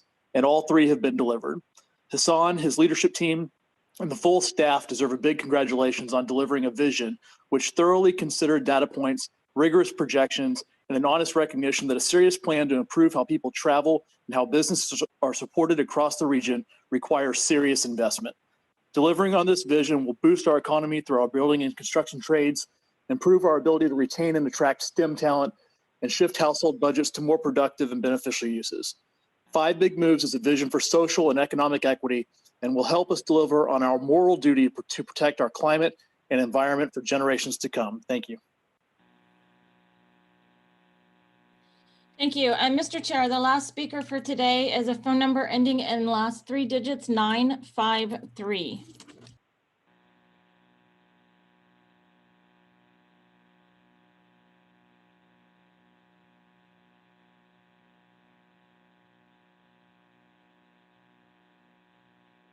Hi, can you all hear me? Yes, sir. Hi, so my name is Alex. I'm a resident of Carlsbad, and I'm also a volunteer with the Sunrise Movement of San Diego. I'm really impressed with just the production of the presentation and the vision that we're seeing for the future of transit. You all put a lot of time into this, and it got me pretty excited for what we can accomplish and what we're looking to see. So I support the 5 moves for this. And so you all pointed out that the communities of concern in your presentation, and I wanted to stress upon that again. Like, how can we implement this new transportation plan without displacing the people who live there or exacerbate their living conditions with poor air quality? So I want to call upon strategies to prevent displacement and then even also decarbonize public transportation, especially electrifying the buses. In terms of accessibility, I'd also like to see 24 hours of operation so that people who are working the 2nd and the 3rd shift have an opportunity to still take transit home during the dead of the night. And with the concern of costs, the transportation is an extremely large-scale plan, and we're scared to spend this money, but we forget that the plan is going to create lots of new jobs and make the region just so much more accessible and spur economic growth. Thank you. Thank you. Okay, I first want to thank all the people that took the time to call in today and share their thoughts with us. I know it was a long wait, but it's much appreciated. We'll now move to board discussion. So comments and further questions from the board, we're ready for you. I'll look for somebody to pop up on my screen.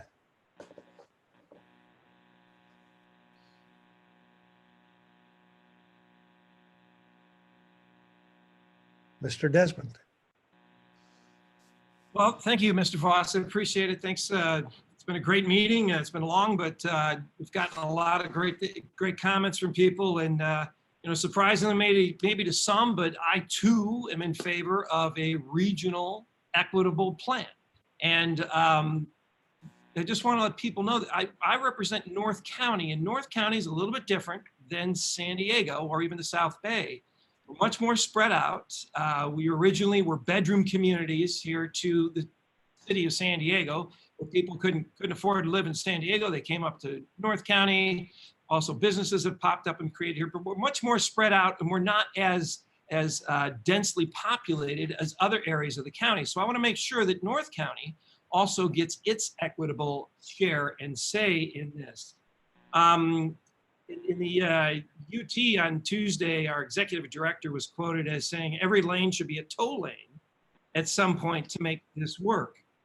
On the Mark Larson radio show, our executive director stated that only new lanes would be toll lanes, or new managed lanes would be toll lanes. And I would love a new managed lane along the 78 corridor.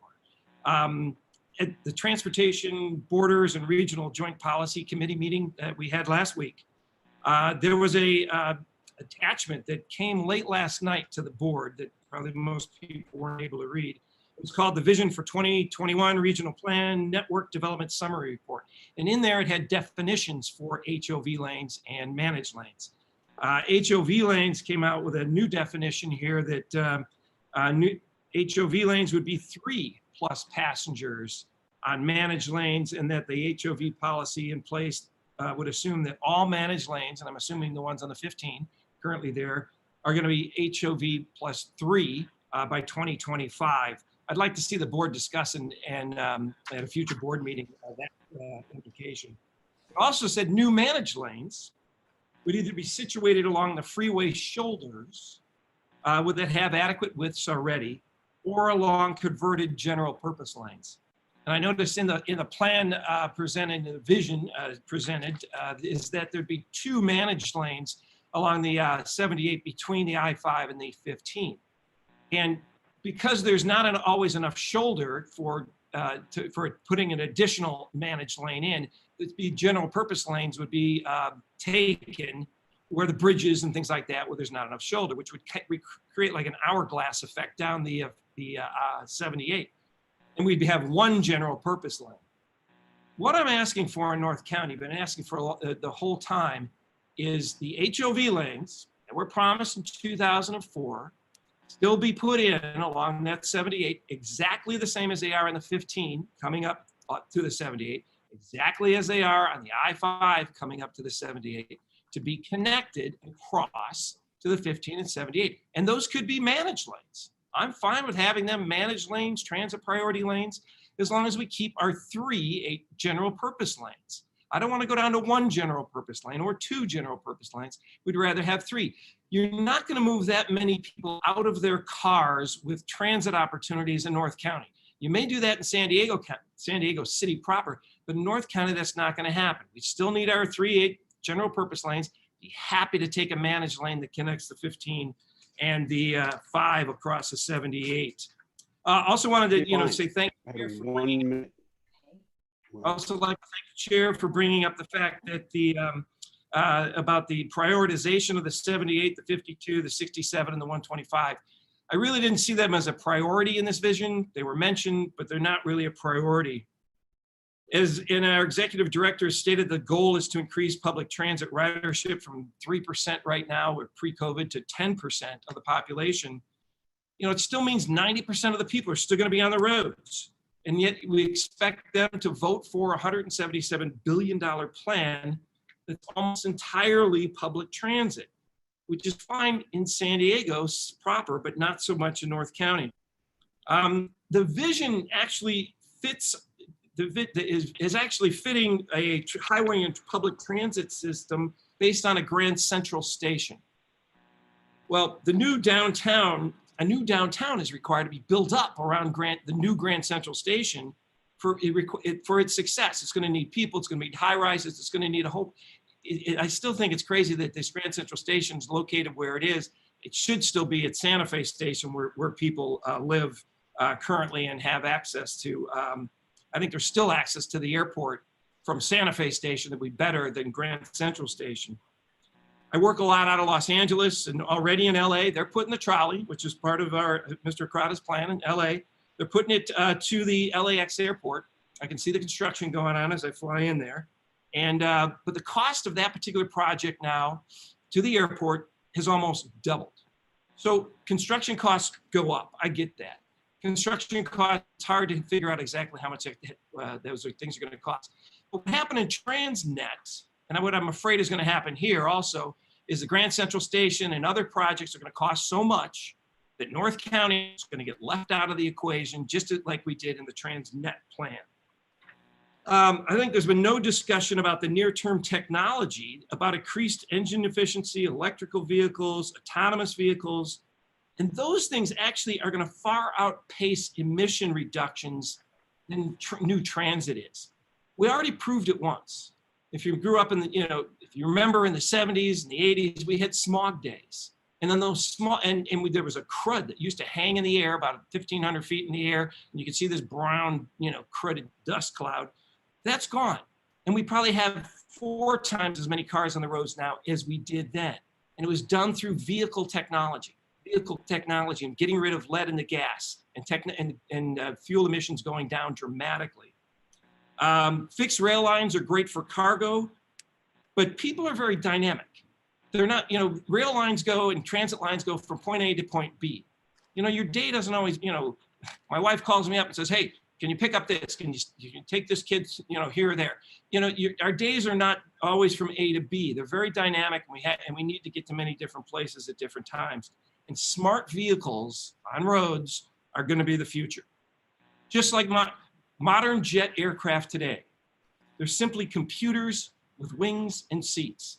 Pilots are there to land them, take them off. I see most of our vehicles by 2050 are just going to be computers on wheels, smartly navigating roads with precision and ease. These cars are going to be much more efficient than they are today and much, much less polluting. Except for the coastal line and that low sand corridor, I think any new tunnels that you build today for transit are going to be empty caverns filled with taxpayer dollars. We should be investing in technology and roads in the outlying areas of San Diego County for the future of our children. Instead of fixed rail lines, they only go from A to B, giving people the dynamic opportunity to get to where they want to go, when they want to go, and people love that freedom and they're going to fight for it. So thank you very much. I know it took a long time, but I really think technology is the answer, and the managed lanes along the 78s would be wonderful. Thank you. Thank you, Supervisor. We'll take Deputy Mayor Feller next. He'll be followed by Mayor Sotelo-Solis.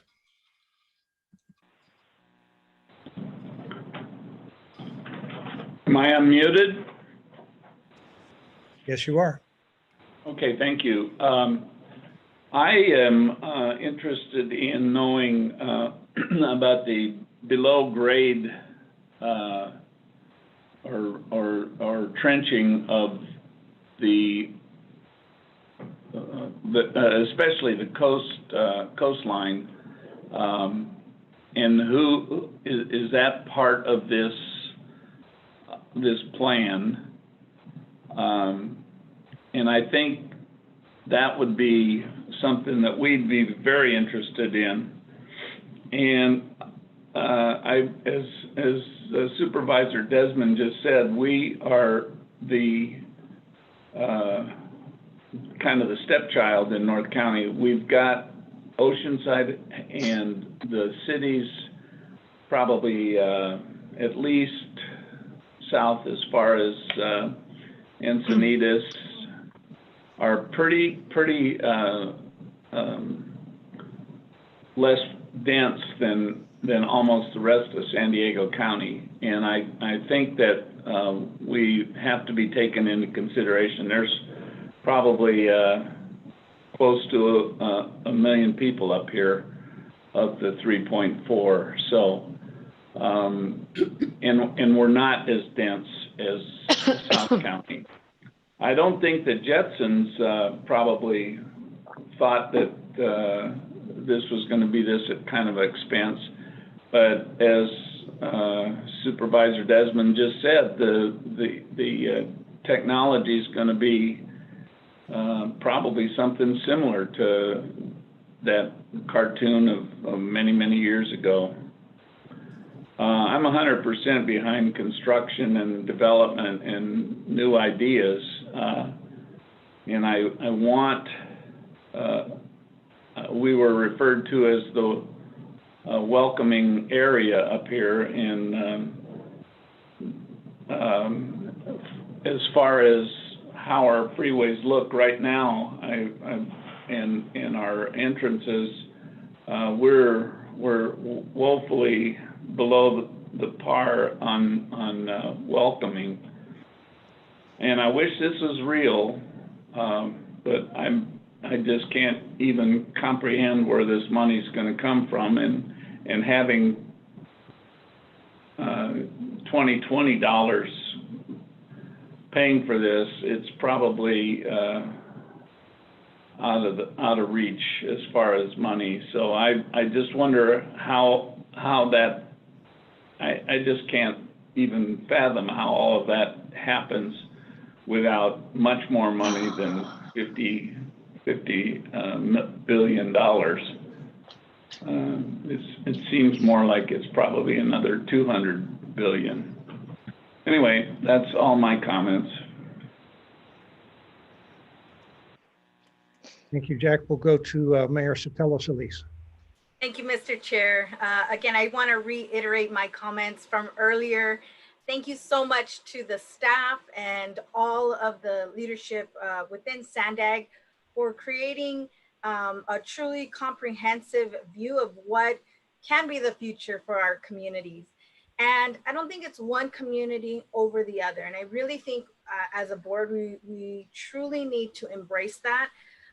If there is something missing, let's work together to strengthen that and to enhance it. Because if I can have the connectivity from my community to North County to East County, then back down, we all benefit from that. And again, it's about really thinking long term. At the end of this 2050 plan, I will be 70 years old, but I will be able to see that my children, when their children and their children's children are born and able to access higher education, because the one piece that I felt was extremely important is the equity component, where it's access to good jobs, access to education, access to healthcare. These are all things that we all believe in as part of this American dream to strive for the best for our family and truly, have that upward mobility and equity. So with that, I wanted to again thank staff for their work, really emphasize the fact that the big five moves emphasize fast, fair, and clean opportunities. I think that those, the way with which we look at how we change attitudes, it has to be effective, it has to be efficient, and it has to be cheaper than being in your car. And I want to challenge us to think, hey, if it's going to extracurricular amenity to go to watch a Padres game or go to movie theater, it would be awesome if we didn't have to hop in our car, but maybe a flexible fleet to get there, go, enjoy, and then come back, all without having to step into our vehicle. All of these methods and just mindsets, it really is about process and thinking outside the box and going beyond our own leadership, because we have that interconnectivity. Third, I think as we look at this plan, we should leave all things on the table so that we can really see what the complete corridors look like. Because if we have things piecemeal, we really miss out on the bigger picture. And that's why I'm also pleased that our transportation agencies, and now I'll put my MTS vice chair hat on, it's great to see that, CEO Cooney, along with Hasan, have had ongoing conversations about how improvement along the transportation corridors really is a joint conversation and not something in a silo. It truly is interconnectedness. And I believe that as MTS, as a board, we support 100% any type of improvement, especially along these transit corridors, especially when we know that communities like National City, as was mentioned earlier, would need additional access and again, efficient, effective, fast, and clean methods with which to do so. We know COVID-19 is the prevalent issue right now. Let's not lose sight of that. We have to be very careful about our policy making when it comes to ways with which we look at post and during COVID-19 responses. But this is also too knowing that COVID will pass, and how we react to it post-COVID is really important. And this is part of that vision to continue growing. And lastly, I really want to emphasize the point that, you know, as we look at funding sources, is this an opportunity to grow and to ask our voters for the support? Most definitely. But it's also too recognizing that with new leadership at the federal level, I think we will have resources and really real investment in what we envision to continue growing our transportation options, improving those transportation options, and leaving a true legacy for our children, our grandchildren, with equity in mind, access to good jobs, and creating those spaces that they will be proud of, because Mother Earth will continue to heal and we will all be interconnected. And so with that, I want to thank you, Chair, again, for the opportunity to speak, but also to, again, emphasizing my support for staff for all of the work that they've done for our vision of the 5 big moves. Thank you so much, Mr. Chair. Thank you, Mayor Sotelo Solis. Mayor Jones. Thank you so much. So I just want to, first of all, thank Sandag staff for their vision of a possible future for San Diego. I think it's really important to think outside of the box. And, you know, I would like to bring up a few things. So one is our past promises. And I don't want us to forget that we promised transit and highways that really have not materialized. One of the speakers spoke earlier about the 78, the 52 and the 67, the 125, 94, those things have not yet happened. So we have a credibility issue right now. So we've got to be very careful moving forward on that. I think it's estimated probably as our region grows, the price tag of 177 billion could also increase. That could be anywhere, I think estimates are right around $25,000 to $50,000 per person, including our most vulnerable communities, which San Marcos, we do have some lower income areas as well. We have a lot of affordable housing in San Marcos, about 7% of our total housing stock. I think that it's really important too that we come up with our plan and we have an identifiable reduction in our greenhouse gases. That has not been proven yet. I would like to see us come up with that. And one of the things that one of the speakers brought up a little bit earlier was about was talking about getting rid of our lanes on our highways and our roads on our streets. One of the things that we need to always keep in mind too is that's also moving our goods, our autonomous vehicles that I do also believe will be coming in the future, moving people throughout the county, but then also fully electric cars like what I drive every single day. So I also want to make sure that we are coming up with a plan that covers everyone in our communities, all of our unique parts of our county. We do have very different needs, and I think that's a big part of it. So I would like to get some more information on how this will serve in our arterials here in North County. And then one thing that has not been mentioned, and I actually have asked for further information on this, is that SB 468 called out specifically 12 lanes on the I-15, and now we're talking about 10 lanes. So I'm not sure how we can even propose that. So I think we need to definitely look into that a little more closely to figure out how that could even happen. And then I'm concerned specifically with discussions that are happening about charging on lanes that are currently here on our highways and also our arterial lanes in our cities. I think that we should have this memorialized, that we are only going to move forward because there has been discussion both ways of charging only on new lanes, charging on current lanes. I think it's very important for us, as far as credibility wise, to really discuss this and have a very open process for our communities, because I've had a lot of people say to me, Mayor, I've heard that they're going to charge on lanes that are already here, because it actually was shown in one of the slides, specifically on the 78 at our meeting, our joint meeting last week.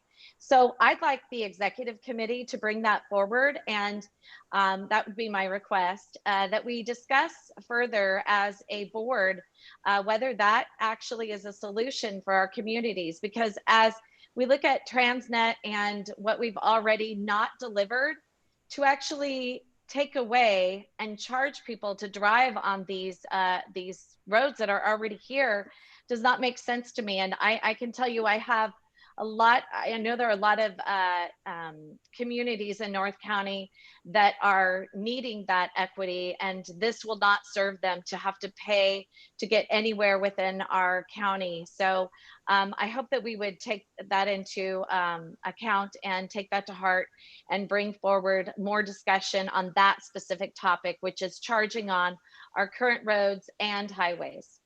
And that would be it. Thank you so much. Thank you, Mayor. Before I go to the next speaker, which will be Councilmember Moreno, this topic has come up a couple times. And so let me just get some clarification. Hasan, in a UT interview, I think with Joshua Emerson Smith, you said every lane should be a toll lane if we want this to work. Then I heard you in another TV interview where it seemed you walked that back. So were you misquoted in that UT thing? Give us some clarity on that. Be happy to, Chairman. Thank you. I did talk to Joshua from the Tribune, and every new lane that will be added will be a high occupancy toll lane. That was true. I was not misquoted about that. So the network of high occupancy toll lanes, the hot lanes that you saw on the map that staff presented today, that's all will be tolled. Some of the lanes will be added using shoulders. In some cases, for efficiency reasons, you might use existing lanes with shoulders, but the tolling apply to the new added lanes, period. Okay, I appreciate that clarification, and I think other board members would too. And if I'm hearing you straight, only new lanes would be toll lanes. We're not talking about turning existing lanes into toll lanes, except maybe on the 78 where you want to repurpose a lane. But yes. Wanted to have that. Mr. Chairman, so I'm clear. I want to make sure not mislead you or the board members. Every lane we're proposing to add will be a toll lane. In some cases, because there is not enough shoulders or enough right-of-way, we will be looking at the existing lanes. That will also be part of the 2 lanes each direction on the 78. It could be on the I-5. But in the next couple of months, you're going to see the details of that. But my comment still stands that every added lane, whatever it is, whether it's a shoulder or a conversion to get some right-of-way, will be a toll lane. Okay, I'll come back to that in my comments if I need further clarification. Councilmember Moreno. Thank you for the presentation. I had the privilege of seeing this at the joint meeting of the Transportation and Border Committee. And I'd like to commend staff for this proposal, especially for all your hard work and insight into the transportation needs of the border region. I would like to point out that in 2019, 51.6 million people crossed the border at San Ysidro and Otay Mesa port of entry. Both of those ports of entry, I have the privilege of representing in District 8 for the city of San Diego. That everybody is over 141,000 individuals crossing per day. This gives you some indication of the overwhelming need for improved transportation options at our border.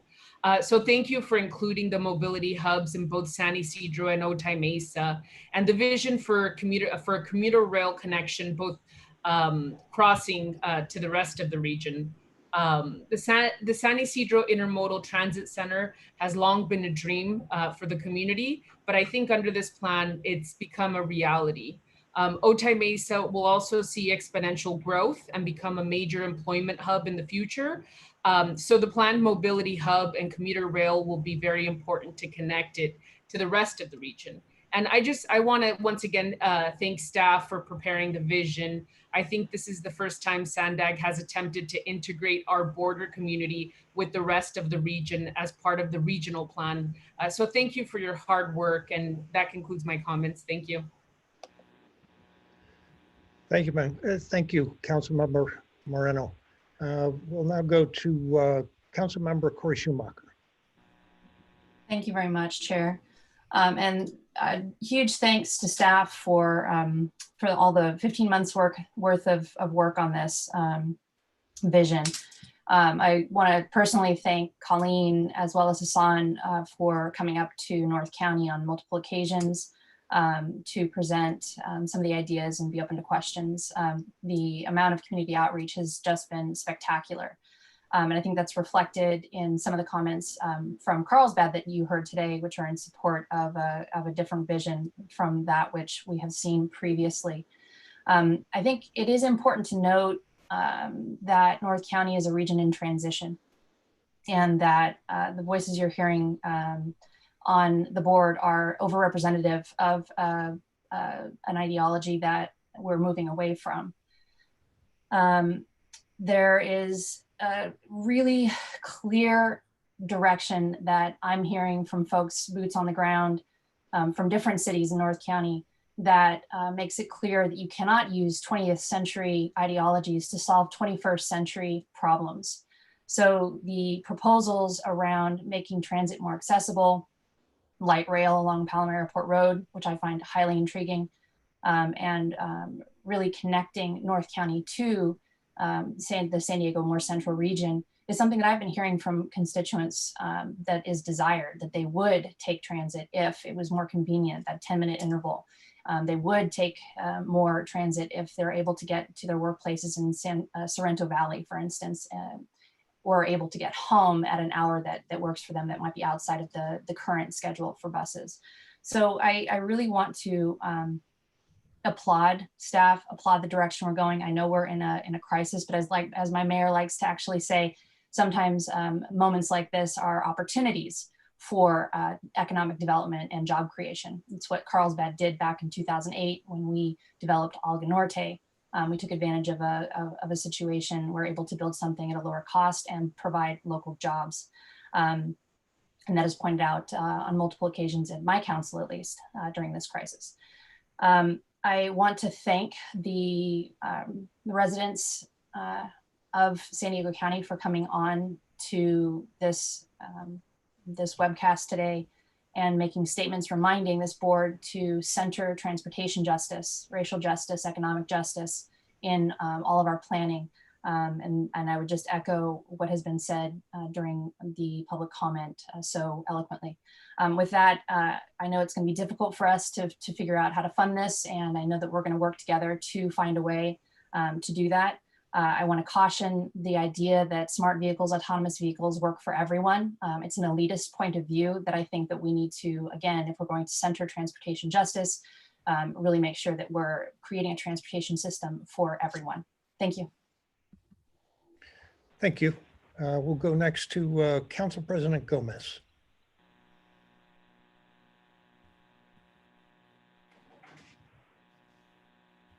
Mute myself. All righty. Thank you, Chair. And once again, I want to start by thanking staff, Hasan, for your leadership. I'm excited. I've been a huge advocate and now part of the Metropolitan Transit System as former chair and now part of the board, and really pushing on a vision that is transformative, but one that is connecting our communities, which is right now we have a vision that doesn't do that. We have in previous efforts have decided to piecemeal how we move as a region. We do not live in a bubble. As people move around and they have their works, they work where they don't live, or they have to go to school, or they're having to just their lives could be different. So for me, the reason that I'm excited about this, and my full support for the 5 big moves, is because it's transformative. It's creating a real connectivity in our network, which is missing. And that connectivity is critical. And that connectivity, which I really appreciate, I know that I cautioned us on, the future technology, and I'm still cautious, but I know that it's going to come. But in the midst of it, the one thing that I really appreciate with this vision that we're putting forward and further analyze it, is the fact that it incorporates current technology, future technology, and also current structures that we currently have, infrastructure that we currently have, in terms of how do we enhance it to ensure that we're improving on our mobility region-wide. I love that we're connecting the South that we're connecting the North, that we're connecting the East counties. This is why this is really important. And this connectivity and this vision that is moving forward is something that really makes sense. It's definitely bold. It's what we need as electeds to really ensure that we make it possible for our constituents to ensure that they have a better ability to move around and have access to better jobs, even as simply as healthcare access. This vision is about addressing the inequities that have laid out over the years. This vision is about creating better access for folks to have a better future. So for me, it's a vision that is a true vision, that is a just transition for our region. One that I'm ready to be put to work to ensure that we make it a reality, because it is the right thing. And I also just want to, comment on some of my colleagues, even some speakers making mention that, technology has improved and that, we should just rely on technology. Well, we have the biggest climate crisis ever that we're going through, and technology has not assist on that yet. And I'm very cautious about that. But the reality is that, because of this climate crisis, because of this high pollution that we're seeing, there are certain communities that have been created where they have higher pollution, higher rates of asthma, less income, less access to healthcare. And this vision is, we're laying something that will hopefully restructure and undo some of those injustices. So, this is a vision that I can very proudly say that I'm behind. It's a vision that our region deserves, our residents deserve. And thank you for being very mindful and inclusive on incorporating all forms of mobility, that it really is needed, but also how can we improve those mobilities within the structures that we currently have. So I'm looking forward and seeing the deeper analysis as we move forward.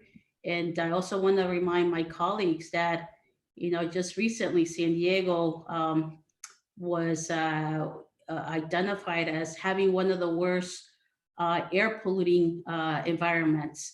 And really, it all comes down to mobility and the impacts of us creating more greenhouse gases because of vehicles. So we need to acknowledge that. How do we move forward? Well, I think this vision does that. So thank you so much once again. Thank you, Georgette. Is that a turtle hanging over your head? It is. Love it. Love it. Yes. Awesome. Board members, I need you to raise your hands if you wish to speak, or turn your cameras on. That's the only way we know whether or not you want to weigh in. And I suspect there's more than a few of you that still have a few things to say.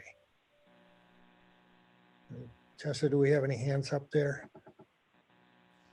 Chair, I do not see any hands among the members. This is your chance, board members.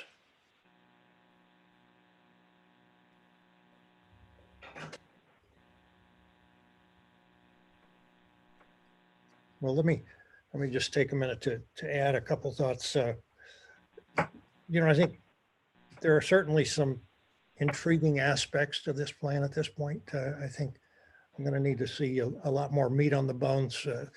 I'm a broken record about the prioritizations we indicated last year: Highway 67, 52, the 94, 125 interchange, the 78. Those are clearly very important to me and important to folks in North County and East County.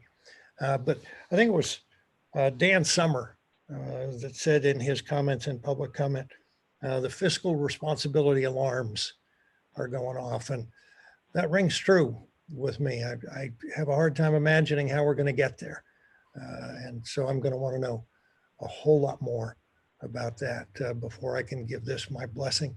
We've got a long ways to go in the conversation. I do appreciate all of staff's hard work. Mayor Sotelo-Solis said if there are things missing, we need to work together to make sure they get put in there. That's the way I'm feeling right now about the outlying parts of the county.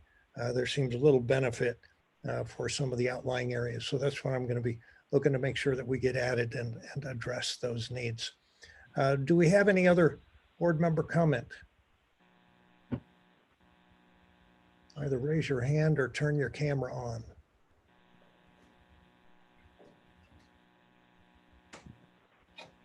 Seeing none. Last call. I want to thank everybody for their input today and again applaud staff for their hard work. Before we move on to our final item of the day, Tessa, did we have continued public comment? No, Chair, we do not.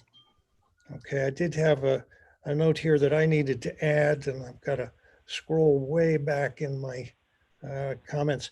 I should have mentioned at the beginning of the meeting during a member comment with regard to the litter abatement subcommittee. Staff is going to be reaching out to the members of the subcommittee to set up the first meeting in a couple of weeks or so. Those members will be Deputy Mayor Jack Feller, Mayor Serge Dedina, with an alternate of Councilmember West, Councilmember Montgomery, Councilmember Rigby, and Councilmember Mendoza. So appreciate all of your interest in serving on that committee. We have no continued public comment at this time. Without that, we are ready to move into the closed session portion of the meeting. Tessa, do we have any public comments on the closed session item? Chair Voss, I do not see any hands raised for this closed session item for public comment. So what we're going to have to do, our board members will need to go ahead and log out of this meeting and then join us via the separate link that you received for closed session. We will meet you there in just a couple minutes. Again, this is just for those board members participating in the closed session item. For those not joining us, we will come back to this open session following deliberation on item 4 in closed session to report out before adjourning today's board meeting. I don't expect it's going to take very long. So let us move to closed session now.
structure.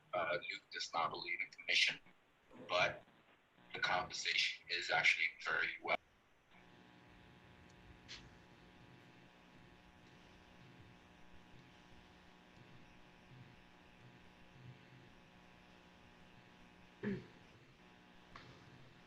Do you want to wait any longer? Should we go ahead? Let's make, do we require a quorum for this report out? Tessa, do we have a quorum? Do we have people back in? Maybe Tessa's not back yet. We might have been too fast. I believe we can just report out. Okay, I will ask Attorney Sandy McDonough to report out the results of closed session. We have just concluded closed session and there are no reportable actions. All right, that concludes our agenda for today. At this juncture, we're canceling our August 28th meeting. So the next time we will see you is September 11th. Continue to be safe, be well, and we are adjourned.